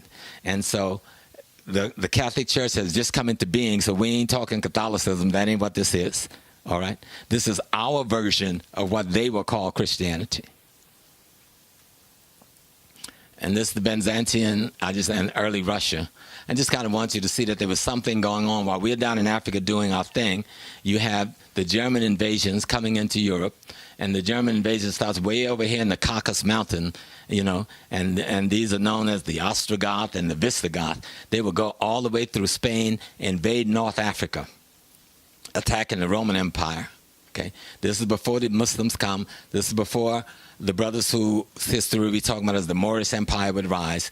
These German crackers would invade at North Africa, and many of them still have their remnants living there until this day. That's after the Romans had sat on us for hundreds of years in North Africa and had again bastardized our people in North Africa, people we call the Arabs and so forth today. And so I just want, while we are, and this is the 11th century, you got trade from Western Rome and trade from the Middle East, India, and China. You got, this is what this whole thing is about with white folks. It's not about religion. It's about capturing these trade routes so that they can make money to build their empires in the same way we saw these murderers in Brussels who just had a bad day a few days ago, who killed 25 million Congolese and helped to murder Patrice Lumumba, and now they're crying because the chickens have come home to roost in Brussels. Well, Brussels was built off of the blood of murdered Africans. So the chickens have come home to roost, and we need to understand what that's all about. Now this chart I want to take a minute with, because I want to show you I don't have a pointer, and I do have a bad arm, but I want to show you something. 33 BC is about the time, AD is about the time they said that this person called Christ died, right? 325 AD is when Constantine starts the call for the Nicene Conference to start writing the Bible. It would take from 325 AD to 789 before you get a Bible. I hope you all are listening to me. From 325 AD to 787 before you get a Bible. So all the African churches are operating. They are not operating out of this Bible. We only reference them as Christianity, but they're not called Christianity. This form that they're calling Christianity is what they copied from us.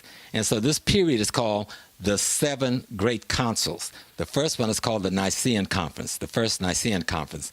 Then you had the second Nicene Conference. Then you had the Conference of Trent. Then you had the second Council of Trent.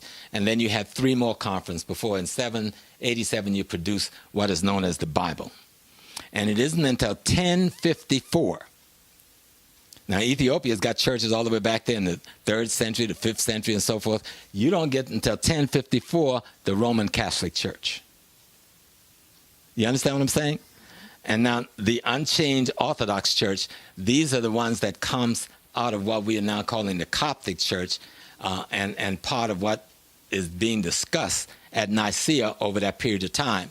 And so the Catholic Church will come into being at 1054. And then they would begin immediately. As soon as they adopt our information, the first thing the crackers do is put together armies, 1139, a little more than 100 years. They put together armies to invade the so-called Middle East, Northeast Africa, and call these armies the Crusaders. The minute we give them some information, they flip that and come with their war machine. And so it isn't until the 15th century that we get the Reformation of Martin Luther that produced the Baptist Church, the Methodist Church, the Episcopal Church, and the Anglican Church. So they don't come about until the 15th century. All this time, Africans already practice in this tradition they call Christianity. You understand me? Mm-hmm. Okay? And so by 1517, you see what is called the Reformation. You know, that's Luther coming about and stuff. And then, of course, Henry of England severs ties with the Roman Church and created around 1529 what is known as the Anglican Church, out of which comes the Episcopalian Church. So understand me, people. You can go and find these things online, but I'm at least opening the door for your research so you can begin to enlighten yourself to see how people have been bamboozling us. See, we don't understand what we're doing. If we aspire to be like these people, you aspire to be in partnership with murder. You aspire to be in partnership with thievery. You aspire to be in partnership with people who do not respect the elders. They can't wait for them to get in a nursing home and leave them there to die. You aspire to be in partnership with people who feel that their children isn't worth nothing to them other than what they could produce for them. You aspire to deal with people who, when a member of the family gets sick, they put them away and forget about them. You aspire to be with people who would go to any length to take the raw material, the land, the labor of another person without thinking a second thought. If we keep on the course that we started on with the so-called civil rights movement, it'd be the same if Jesus, whom many of you believe in, that personality, when it went to the Garden of Gethsemane, when it went to pray, and when he was tempted by the devil, it'd be the same as if Jesus says, okay, Satan, I'm going to follow you. I'm going to integrate with you, Satan. I'm going to become a partner with you in your deeds so that everything will be all right, and I don't have to have the hardship that comes with opposing what you're about. See, most of us, I got no problem with people who say they are Christians if they are doing what Christ did. I have no problem with people who say they're Muslim if they're doing what Muhammad did.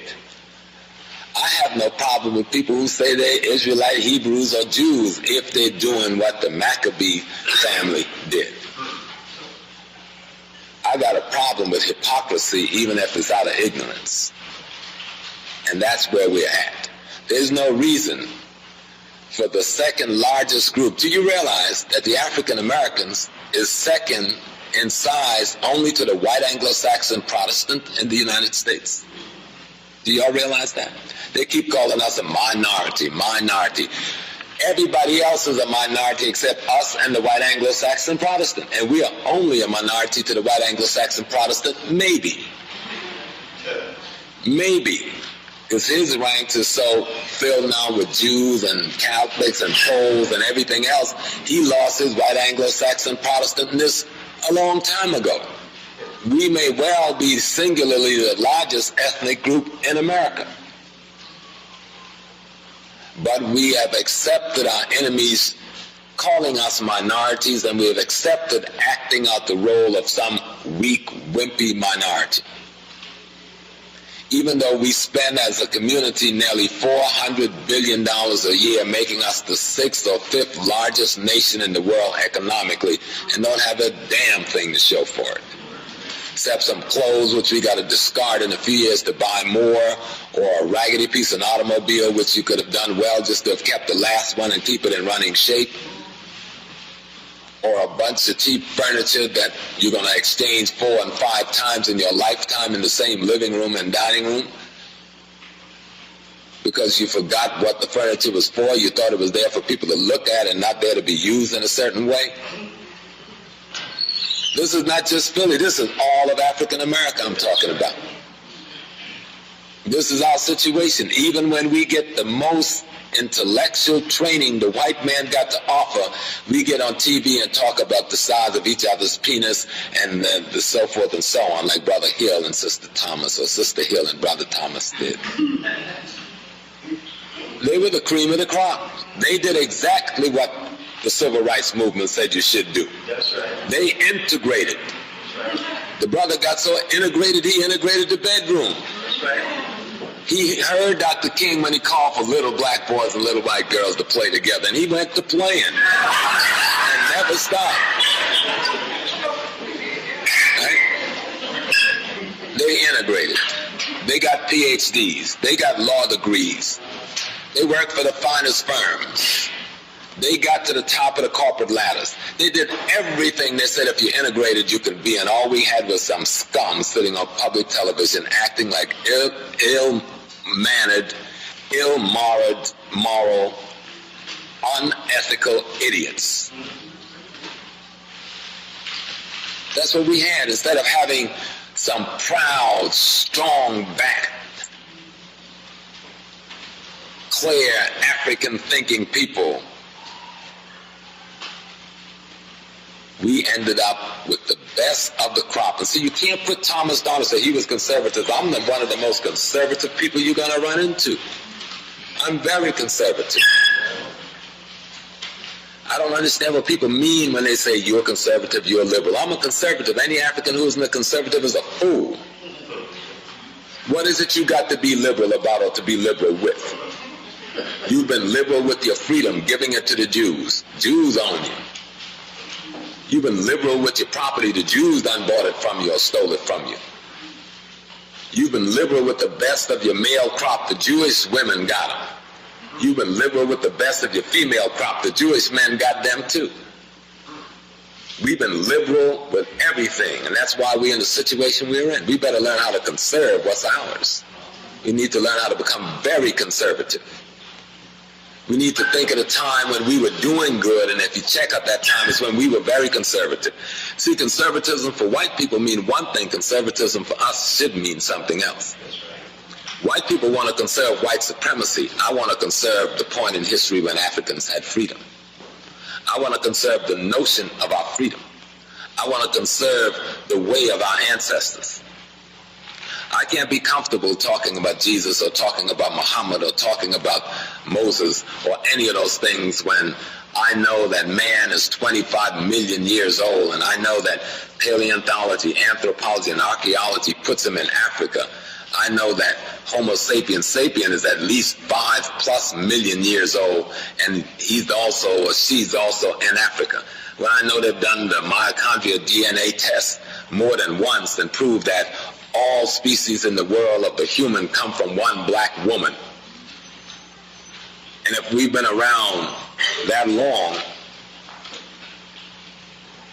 and we don't get a whiff of Abraham until 1700 BC, what the hell is all that little fairy tale and mythology is all about that's got us so confused and hating each other and misusing each other?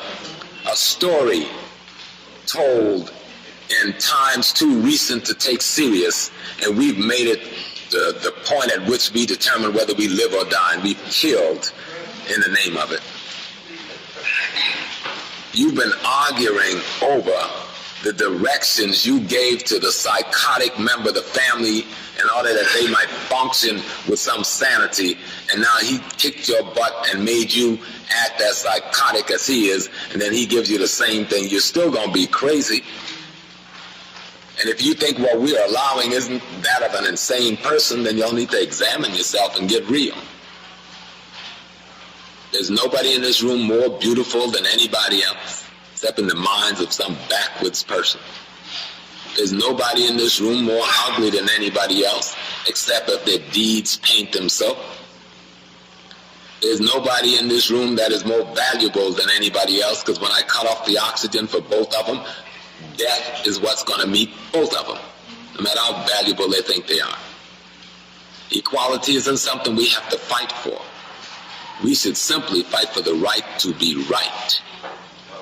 Fight for the right to be right. And every one of the religions we use, it says, know the truth, and the truth shall set you free. It tells you truth alone will set you free. Yet the truth is the one thing you can't bring even to your family when you get it, and the truth has to do with Africa. Even your mother will reject you out of hand. But then we'll go right out the door and profess in the name of Christ, know the truth, and surely you should be free. And I say, oh my, we African. Get the hell out of here, boy, with that foolishness.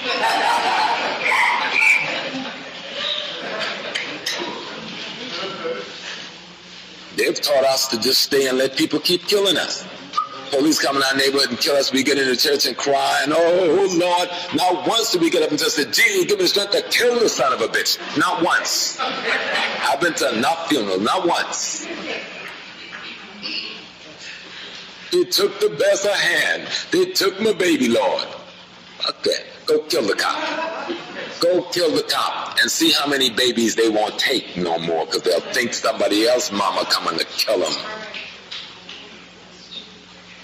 But they done made y'all so scared to go before God that y'all want to live forever in this form. Ain't none of us gonna live forever, and ain't nobody know when they're leaving. Ain't none of us gonna live forever, and ain't nobody know when they're gonna leave. You don't know how you're going to leave, even if you put the bullets and the gun to your head. Even if you took the poison, at best you can guarantee it's gonna cause you some harm. You can't guarantee you won't spend the next 20 years in a coma. You can't guarantee you won't spend the next rest of your life paralyzed. Only thing you know for sure is that we're leaving here. We don't know when we're going to leave or by what means. So those three things don't even worry about. They're taken care of for you in advance and in the most permanent and complete way. If you accept and understand that notion, then nobody can make you afraid of death. And then you'll understand why Malcolm said the secret to life is to have no fear, and then you'll understand why he walked in that ballroom that day knowing they were going to kill him. He felt standing up and being a man for you as a symbol of that kind of man was worth more than being a wimp and breathing air. And so he went, knowing what the sentence was. He didn't walk into an accidental ambush. Malcolm knew before he got there he was going to die there, and he knew when he walked in for certain he was going to die there. He knew when he walked on the stage it was all over. He knew that. But he made a choice. If I run, my people would have run. If I act frightened, my people would have acted frightened. So I will go and I will raise my hand. He had made up the little game of get your hand out of my pocket. He taught it. He knew exactly what the game was. And he stood there and took the bullets. Took the bullets for you. But like the brother said, you don't call him Christ. That wasn't crucifixion. Dr. King went to Memphis knowing he would not get out of Memphis alive that second time. It had been told to him. It was made clear to him. He understood he wasn't coming out this time. He knew it.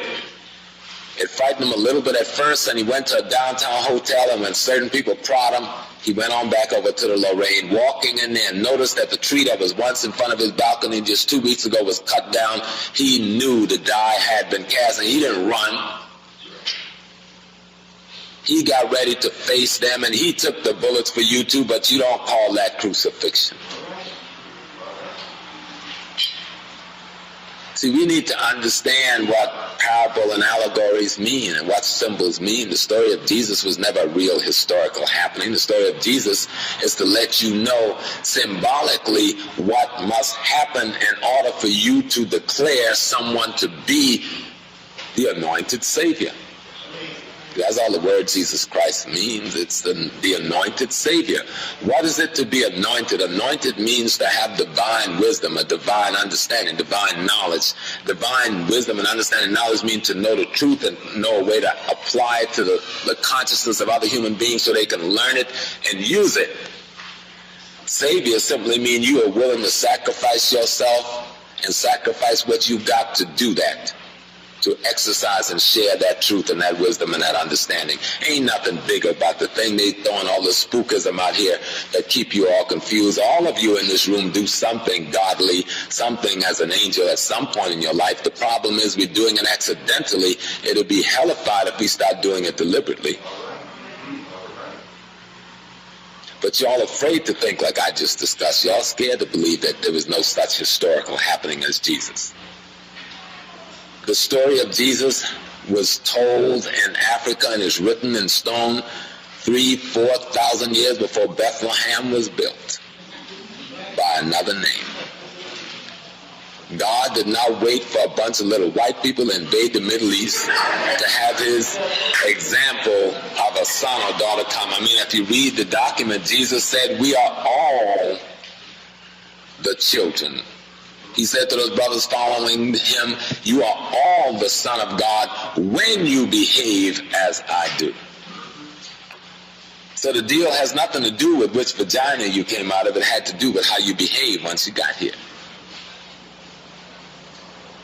But that isn't the way it's taught in the pulpit, unfortunately. And having had a grandfather who was a minister, who was a good man, who believed like I do, I learned more from him. They kicked my poor grandfather out of the church because they thought he was crazy.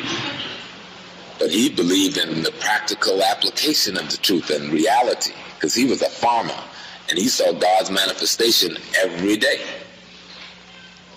He knew if you didn't put any seeds in the ground, you weren't going to get no plants coming out of the ground. He wasn't confused. He knew that once you put it in the ground, if you didn't attend to it with a little care and a little water and a little nourishing, a little love and a little concern, even if it came up, it would die on you.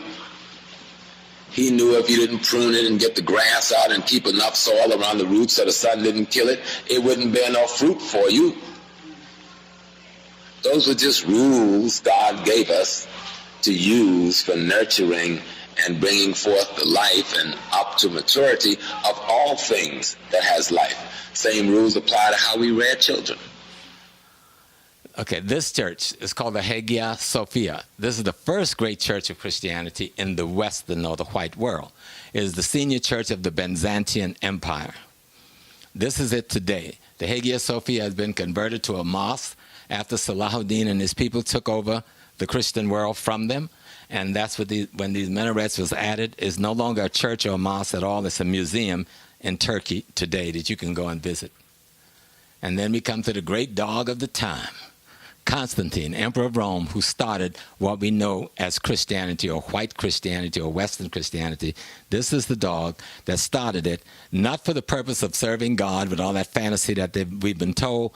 He creates this. He brings these Africans and other mixed race people together at the Nicene Conference. And the people, like I said, 7 of the 10 people who are the initial group that's putting the thing together are Africans.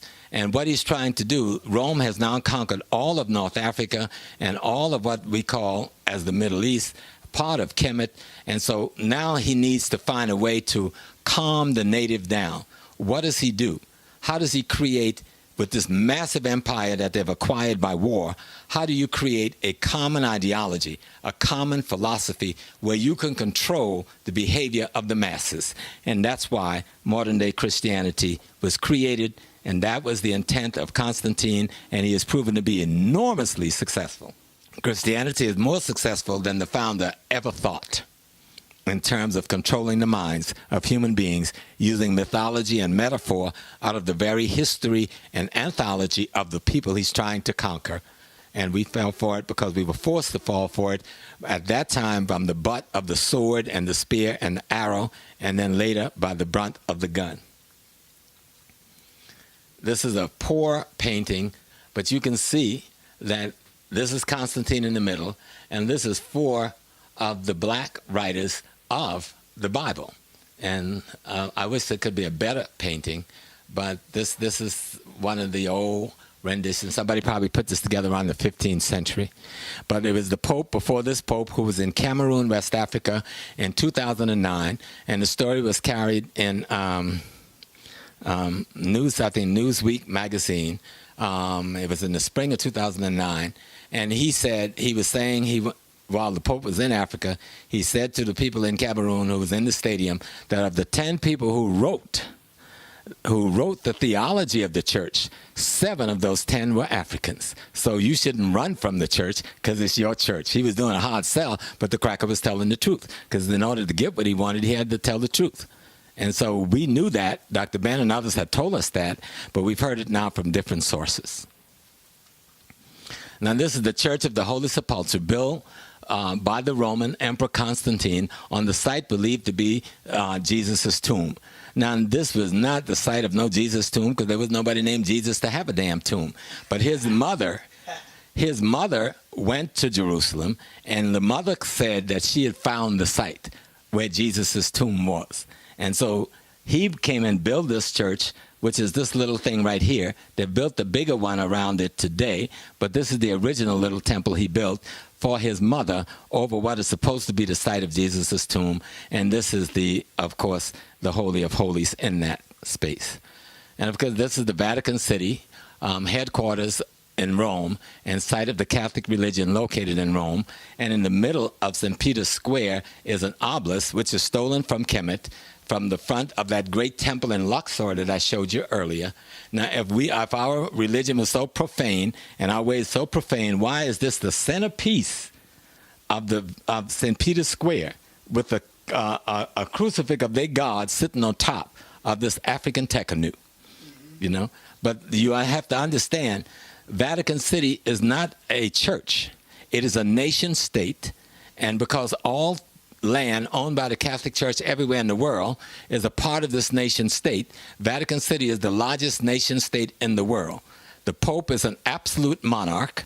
The cardinals makes up his parliament and his government. The bishops are his ambassadors, and it goes on and on. They have their own armies. That's called the Jesuits.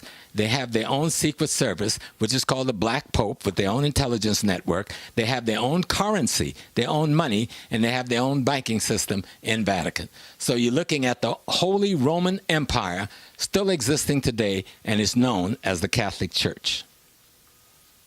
Another look at St. Peter Basilica. This is the inside of the basilica. This is the Holy of Holies. That's the Holy of Holies from a distance. It's full of things they've stolen from us. And I thought I'd throw this in. This is a statue of St. Peter, the man who was supposed to be working with the teacher that they call Christ. And they got a statue of him, but they got him as a black man with nappy hair. And they change his clothes often on all the holidays. And then this is St. Paul. They got him as a black man with nappy hair. So what else they lying to us about? This is a Christ in the Metropolitan Cathedral in Mexico as a black man. This is the Black Madonna in Barcelona on the left, and the one in Mexico on the right. This is the Black Madonna in Lorraine, Italy, being carried through the streets. And this is the confusion we in. How that happened? Here we are in the Congo carrying some cracker woman around, and the crackers walking around Spain carrying the black woman around. Ain't that deep? Ain't that deep, black folks? But so we just got to study. We got to learn some stuff, see how people play with us, and then try to play us. They go Pope Francis, kneeling down with the other Pope, praying to the Black Madonna as they exchange power in the Vatican. And now, where they at? Are they in the basement? That's in the basement of the Vatican. And here goes another Pope, the one before this Pope, the one who died. I think this is John, praying to the Black Madonna in the basement. And then here's Pope Benedict at a crowd at the shrine of Our Lady of Czestochowa in Poland, the Black Madonna. Oh man! And then here's Pope John Paul and Our Lady of Vanity in St. Nicholas Church in Kiev, Ukraine. That's deep. And then Pope Francis, who everybody seemed to love, this little father of modern genocide of African people. Take credit for the millions you've killed in the Congo in the name of your Belgian church. Pope Francis and the Black Madonna. When he comes in, they said, we've been lying. Now we got to tell you the truth. Here, worship the black woman. We're giving it to you. So, what's the deal? What's the deal, black folks? Then and now. Ancient Kemet, ancient Egypt, ancient Ethiopia, and today, the European people today. How our stuff has gone from blackest black over to white. So how do we take our stuff back? Now this is an 18th century painting by a European depicting Mary, Jesus, and Joseph arriving in Egypt during the Sed festival. And the celebration of the birth of the Son of God, Heru, born of Immaculate Conception. So you can see the Egyptians, who they've flipped and made the Egyptians white, and then made the servants and the slave black, and then got the Egyptian worshiping Set and Heru, what we would call the Sed festival, which what they call Christmas, but it shows them in the forefront coming in with their new idea with the white mother and the white child and the father. This is what's coming into being, and the African worship of the Black Madonna and Child is going out of being.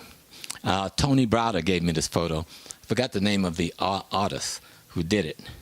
And as you can see in the background, the great temple at Luxor, But white folks showing you that they know the truth.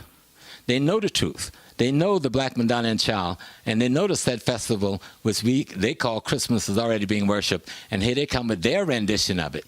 And they changed the Egyptian from being black folks, make us slaves, and then make the Egyptian white folks. Crackers are deep. Their deception is like rogue. These are mental warriors at the highest level, psychological genocidists. And of course, we got St. Maurice, the patron saint of Germany. They don't tell you about Maurice. You don't get no blacker than Maurice. Again, you got St. Maurice with one of their saints. And so what I've been trying to show you that this thing they call Christianity is just stolen black stuff. The thing they call Judaism is stolen black stuff. It's just fragments from the periphery of your system. The thing they call Islam is fragments from the periphery of your system. A good book, by the way, to look at the Islam piece is called El Jahiz. and you can buy it at Barnes & Nobles. It's called Al-Jahiz. It's one volume, but in the one volume it has 9 small books. It's written in the 8th century Iraq, and the most important book in there is the book called The Superiority of the Black Race Over the White, written in 8th century Iraq. He talks about the Prophet Muhammad as being black. He talks about the companions of the Prophet being black. He talks about one of the black women who were leading the medical corps of Muhammad's army. You got to read this stuff. Or you can read Ibn Khaldun, Philosophy of History, which is written, I guess Khaldun is writing around the 10th or 11th century in North Africa. And you begin to see how people just stole our stuff and then come back at us in this abusive manner. What the Africans did when they created the symbols that the Romans mistook for the Holy Mother, God and child. It was nothing but a symbol of a man, a woman, and a child. And all the Africans was implying was that all women should be treated like God's mother, and that all men should be treated like God, and that all children should be treated like the child of the gods. This half-wit idiot from Europe came in and saw those statues and saw the writings and thought that one woman, that the statue represented one woman who had a special kind of happening with God. And when you see the statue in Egypt, he knocked the man off, broke the man off. But they're going to tell us about single-parent family and stuff. They create the notion of single-parent family right at the root of their religious understanding, which was a misunderstanding of what we left as a message to the future. Imagine what the world would be like if every man respected every woman like she was the mother of God, and every woman respected every man like he was God, and every man and every woman respected every child like that child was the child of God. You wouldn't even need laws. You wouldn't need police. You wouldn't need government. You wouldn't need all this foolishness that you must only have when morality and ethics and laws have broken down.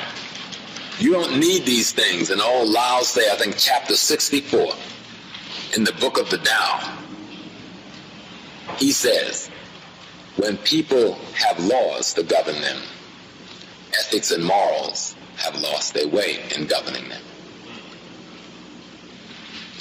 When you need somebody with a gun on their hip to keep you from being uncivil, then you've lost your ability to be civil. But yet you call your civilization, your society, civilization. How could it be civilized when you got prisons, armies, guns, weapons? That is not civilized. But we bought the term, it's civilized. Y'all want to act civilized. When you're civilized, women don't have to worry about being raped in a civilized social order. Children don't have to worry about going hungry in a civilized social order. Men don't have to worry about being unemployed in a civilized social order. So the African, especially you who came out here today against this weather and after having met your responsibilities to your family today, like going to church and cooking and the things the sisters have to do, because sometimes the brothers think they're going to drop dead if they help her cook on a Sunday or something like that, you know. Yeah, y'all ought to get real about that, you know. Y'all are just something to be fed. If we want our women to be all we know she could be, then we need to stop acting like the white man and stop being supremacist against them. You see? Oh, but I'm not letting the sisters off the hook. If you want your men to be all that they should be, stop treating them like boys and demanding manhood from them. You don't want to stop rearing these little boys even when they get gray hair. You still want to be mamaing them and keeping them little boys. And we understand why. During slavery, that was the best way to keep your child alive. Even after slavery, I remember why my parents sent all of my brothers, they got 18, they had to leave South Carolina because they know we was big and some of us thought we were bad and that white man would have killed us.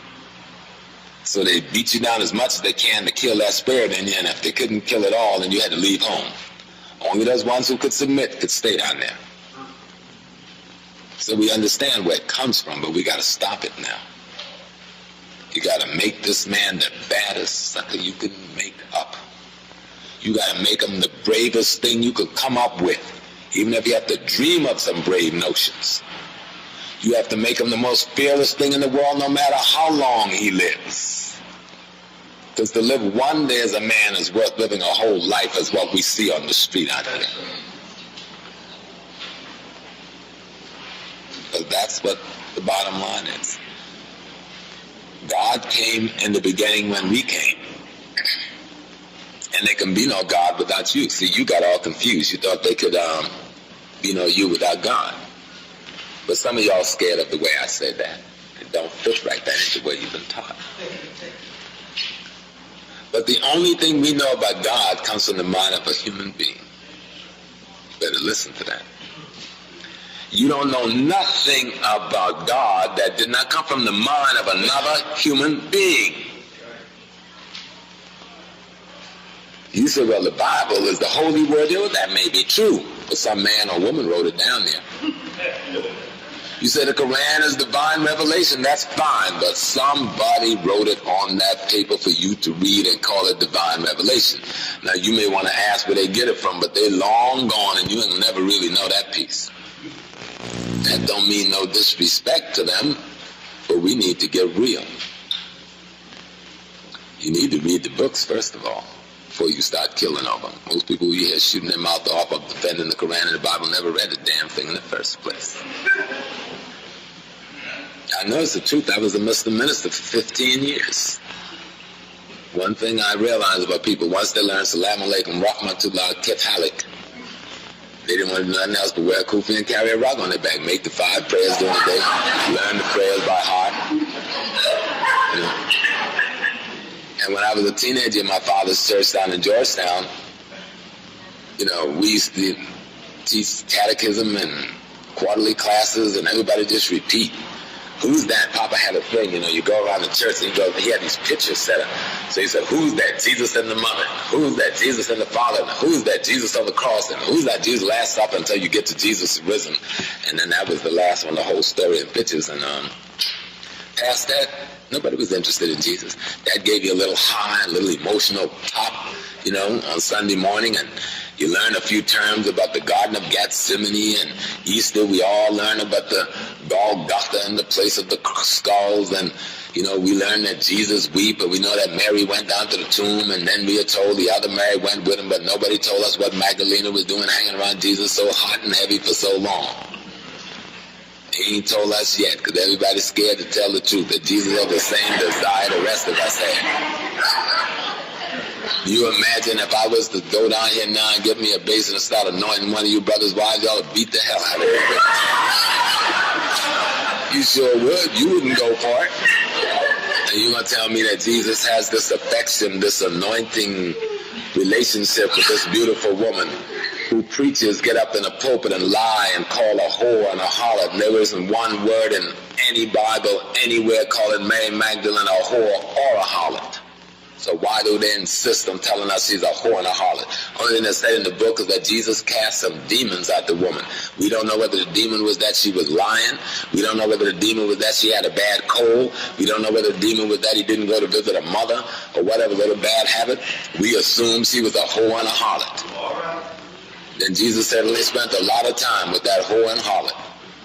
And when all the brothers who had loved him so had abandoned him, that whore was standing at that tomb with full faith and believed that her man was going to rise again. So this is always beyond the money. But unless we understand Magdalene's role, we miss the whole damn story of Jesus. A very important story.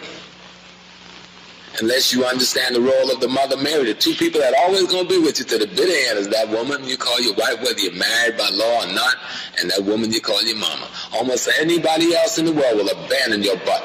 Even when the dead body comes home, who going to be the two there dealing with the undertaker? Your brother be saying, well, I ain't got no money, nigga didn't live right, and I didn't look up on me when I was alive. You know what I'm saying? Your buddies in the lodge said, well, he ain't paid no dues, and you know. But you know who's gonna be there? That woman, that old woman that brought you here, gonna say, well, I help all the others. I gotta do something for this one. It's the last thing I'm gonna do. And she gonna get her little money out of her little person. She going to the undertaker. If she ain't got enough money, and say, Mr. So-and-so, you notice my boy here? And if you bury my boy, I'll figure a way to get your money to you. And that undertaker gonna let her do it. And that other lady gonna come and say, yeah, well, he left home all right, but he was my husband.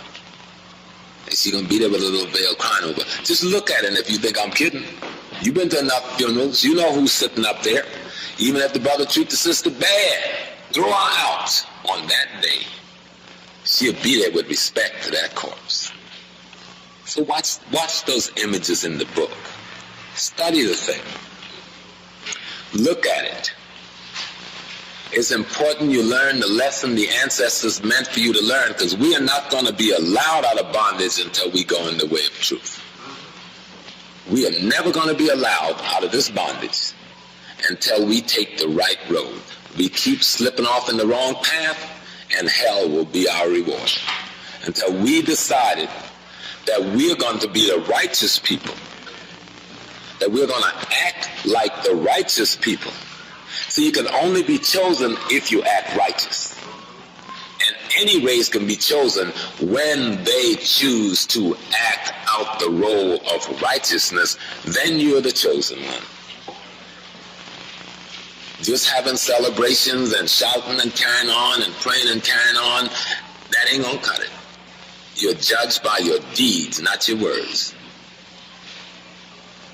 And when we begin to act out the role of lovers of one another, when we begin to act out the role of respecters for one another, when we begin to act out the role of carers for one another, it's your words.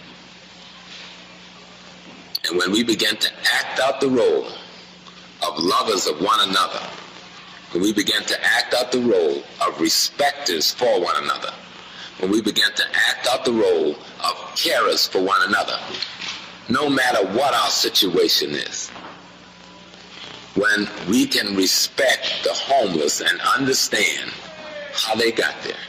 But for the grace of God, any one of us could be in any shelter on any corner in a split second from this second. Yet what we do is condemn the unfortunate ones who wasn't as strong as us to make it as long as us. As if it's not going to happen to us. Somewhere, somehow, if it doesn't happen to you, it's going to be your sister, your cousin, your brother, your child, your great-grand, but God will lay that blight at your door, and you're going to have to see it and live with it. No matter how much degrees you got, no matter how much money you got. You look at some of the people that out there in difficulty, they come from pretty well-to-do black families. Grow up in the church. My family was a church. They wasn't no church families like ours. We owned the church. Yet I can't count the junkies. I can't count the crackheads. I can't count the ones that's in and out of jail for not paying child support or for stealing and other things. I can't count the ones who have disrespected the elder people so I feel like killing them. Yes, there are those ones who've kept to the rule. There are the ones like my brother Andrew, who's strong, and just seeing the boy kind of family on his back all by himself. And then there's his 3 boys who I've never heard a distasteful thing from any of the 3, and they're all men now. And then there's my little sister Fruity, she's strong. But in there's all of that other stuff, and all of y'all got it too. It's not just my family. Every family in this room right now got all them things I just mentioned and more. So we know it's real, but what the brother was saying is that there's a road not taken. The only road we have not taken since we've been in America is the road back to Africa. We've taken every road except the one back to Africa. We tried everything. We've been to yoga and just do and Shanga this and we misunderstood this. But the only road truly not taken is to follow our Shango, or to follow our Voodoo, or to hear our Oshun. or to listen to our Legba, or to find our way back to Ptah. But we don't know, most of us. I know in this group some of you surely do, because I know you know those things. But when we were down south, how many people in there was born down in the south? No matter how good that old white doctor was, when things got bad, we headed straight for that back path to the root woman house, didn't we? No matter how much praying they did in that prayer meeting for you to be well, we knew the path to the root woman house. All right. But wasn't it a shame that we had to take the back path to the root woman house? See, my grandmother was a root woman. And they made me ashamed of my own mama. Ashamed. I remember feeling ashamed. But I didn't live, and she didn't live for the day to me to go and tell her I am proud, because I understand. But I went ignorantly and said, Mama, did you know? She said, of course I know. You think I'm going to do something I don't know? She knew who she was. She understood when she went to help sick people and took her herbs and roots and polis and leaves and things. She knew she was using medicine out of her historical ancestral past that was going to do some good. And I remember feeling real bad, and I remember her telling me, don't feel bad. She said, because I know what I do. Because she said it, I know what I do. It's under my understanding. I have to do what God tell me to do. Of course, like they say, we can't talk like that now, because that ain't good English. I understood that pretty well. The point I'm trying to make is that everything we are looking for to relieve our pain is already with us. Everything we are looking for to relieve our pain is already with us. The one thing, everything but one thing, the thing that'll make us common in the things that are with us. And the one thing that'll make us common is an understanding of African history, knowledge, and tradition. If we are not ashamed to practice the Roman way, and we're not ashamed to practice the Jew way, and we're not ashamed to practice the German Lutheran tradition or the Calvinist Dutch tradition or the Anglican Episcopal Baptist French British tradition, why should we be ashamed to practice the tradition of the most holy people in the world? You imagine after all the raping and murder and killing and emasculating of the men and splitting up of the family by these crackers on the plantation, our women were too high moral, too godly to poison them, even though we had the opportunity and the strength. But there was something about God that didn't allow us to do that. Why can't we build on that strength with an understanding instead of looking at it as weakness? Instead of thinking we were scared. People weren't scared. They weren't scared. I used to think they were scared. They weren't scared. And even though I grew up on a plantation, I know we weren't scared. The men could have slaughtered our moss on the road anytime he drove them in the carriage because he knew what he had done. But we are more God than they are, except we think they're more God than we are. And so we imitate them in their ungodliness instead of setting an example with our godliness. We don't need the white man. We never did. We didn't go to Europe. He came to Africa. We didn't go to Asia. They came to Africa. We didn't want to leave our home. God gave us everything we needed. Somebody had to take us, drag us away, kill us. And even then, we brought our way with us. How many people in here are in the Baptist tradition?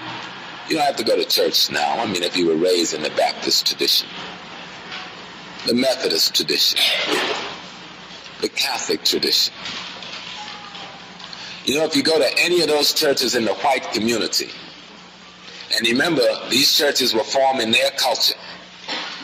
You will find one rhythm.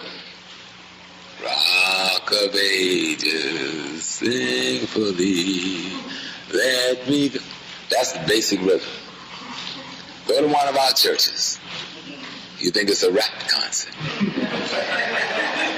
the name of the Lord. One must ask, what is different about those two churches? Is it just that we sing good?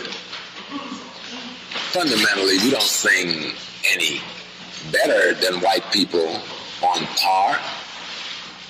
It's just that what we have to sing and how we sing it and the way we want to see it sung is different, and maybe different is better. When you go to the Black Baptist church and you see all that throw down, get down, jump over, and I remember they used to jump benches at my church. You didn't have a good Sunday unless a sister leaped the bench or two. Some of y'all remember it too. Y'all just ain't saying it, you know. You didn't have a good church on prayer meeting night unless you saw a couple of sisters get up and tore down, and the other sisters formed a circle around them, and they didn't stop it. They just kept their hand from stiffening up by keeping it open, and they just kept her from bumping into this bench, and they let her work it all out. You don't see that in no white church. But you do see that in a Yoruba ceremony. And you do see that in a voodoo ceremony. And you do see that in an Akan ceremony. And you do see that in a Santeria ceremony. And you do see it in a Candomblé ceremony. But the only other place you see it is in the African American Baptist and Methodist and other Reformed churches that we have, Episcopal and Seventh-day Adventists. You see it there. So since our churches are all a copy of white churches, why aren't we the same? And if we are so different, why are we afraid to acknowledge the difference that we can clearly see and put a tag on what makes it so different? If our music is so different from theirs, what is different about it then? The only thing that's different about our music is the African things about our music. And the only thing that's different about our church service is the African things about our church service. And if we begin to acknowledge the things that are different in the institutions we share with the European, we will attach our identity back to us without any restrictiveness. Because we are using Africa all the time. We celebrate Christmas and they celebrate Christmas, but look at the way we handle Christmas and you'll see that we always go to this family reunion thing differently than he does. We do it with an African awareness. Now we got his poison too, where we go and says, here we go, we spend the whole year saving money because things are tough in the world. So we spend the year saving money. Get a nice little nest egg that can help out if the family, especially if the family pool that little nest egg that everybody got saved in that little Christmas club. You can buy a house and set mama up, and each of you took a floor, and the family can live in a communal collective environment and go buy your groceries collectively at the market down there instead of going to a supermarket, and go buy your case of collard greens and 2 cases of chicken and put it in your big freezer in the basement of your house, and you never want for nothing. But what do? We save up all that money, work hard. Then Christmas comes, we give it back to the white man we said we hate so he could go buy that house, and him and his children and stuff live in there, and then he could buy that freezer, and he can go to the market, get the fresh food, and store it in his house, take care of his family. While we stay in his roach-infested, ragged, 2-bit tenements that he keeps because we have become what old people used to call fool. You know, he fooled, you know. Meaning you don't know what's happening. Meaning you've lost your way. Meaning you don't trust God. Meaning you no longer trust yourself. Meaning you don't love your children. Meaning you don't love yourself. Meaning you don't love your race. Meaning, of course, you don't love God. Primarily, all these things exist because we are fundamentally ignorant about what God is. See, because if you love God, you can love yourself. And if you love yourself, you can love others. But you can't love others unless you love yourself. And you can't love yourself unless you love God. And you can't love what you don't know. And so we're caught not knowing God. So when we even paint pictures of God, we paint the reflection of our enemies as pictures of God. When we reach to buy a picture of God, we buy reflections of our enemies as pictures of God. This is an even greater sign that we hate God. We hate God so much we make God look like our enemy and not understand that we're doing that. Everybody know that these people are our enemies. But he's got us so confused that he tells us that you are a racist because you say I hurt you when I hit you over the head with the baseball bat. You go, I don't want to be a racist, and maybe it really didn't hurt that much. You damn right it hurt. And not only am I racist, come here a minute, let me borrow your pistol and blow his brains out. But you think that would be committing a sin, wouldn't you? But of course, when they came in the garden to get Christ, was Peter not wearing a sword? And I held this passive stuff, Jesus was a peaceful man. What in the heck was Peter doing wearing that sword? He chopped the centurion ears off, according to the book, right? This is Peter, man. What is Peter doing wearing a sword? If Peter was wearing the sword, the implication is all the rest was wearing swords. But of course, it's also in the book, according to Father Lawrence Lucas. I hadn't had a chance to ask Father, where's that chapter? But I know Lawrence Lucas don't lie. Where on Good Friday, Jesus asked the brothers, Palm Sunday, how much money you have among you? And they tell Jesus how much money they have among you, among themselves. And Jesus say, how many weapons, how many swords you have among you? And they told him, and Jesus said, take all the money and go buy as many swords as you can. Then why are we saying the things we are saying? Why are we approaching life in the manner we're approaching life and say we're imitating the master of life when the master had no such approach? The poorer you were, the more downtrodden you were, the closer to you Jesus got. Here we are saying we're Christ-like, and the poorer a person is, the more downtrodden is, the farther away from them we get.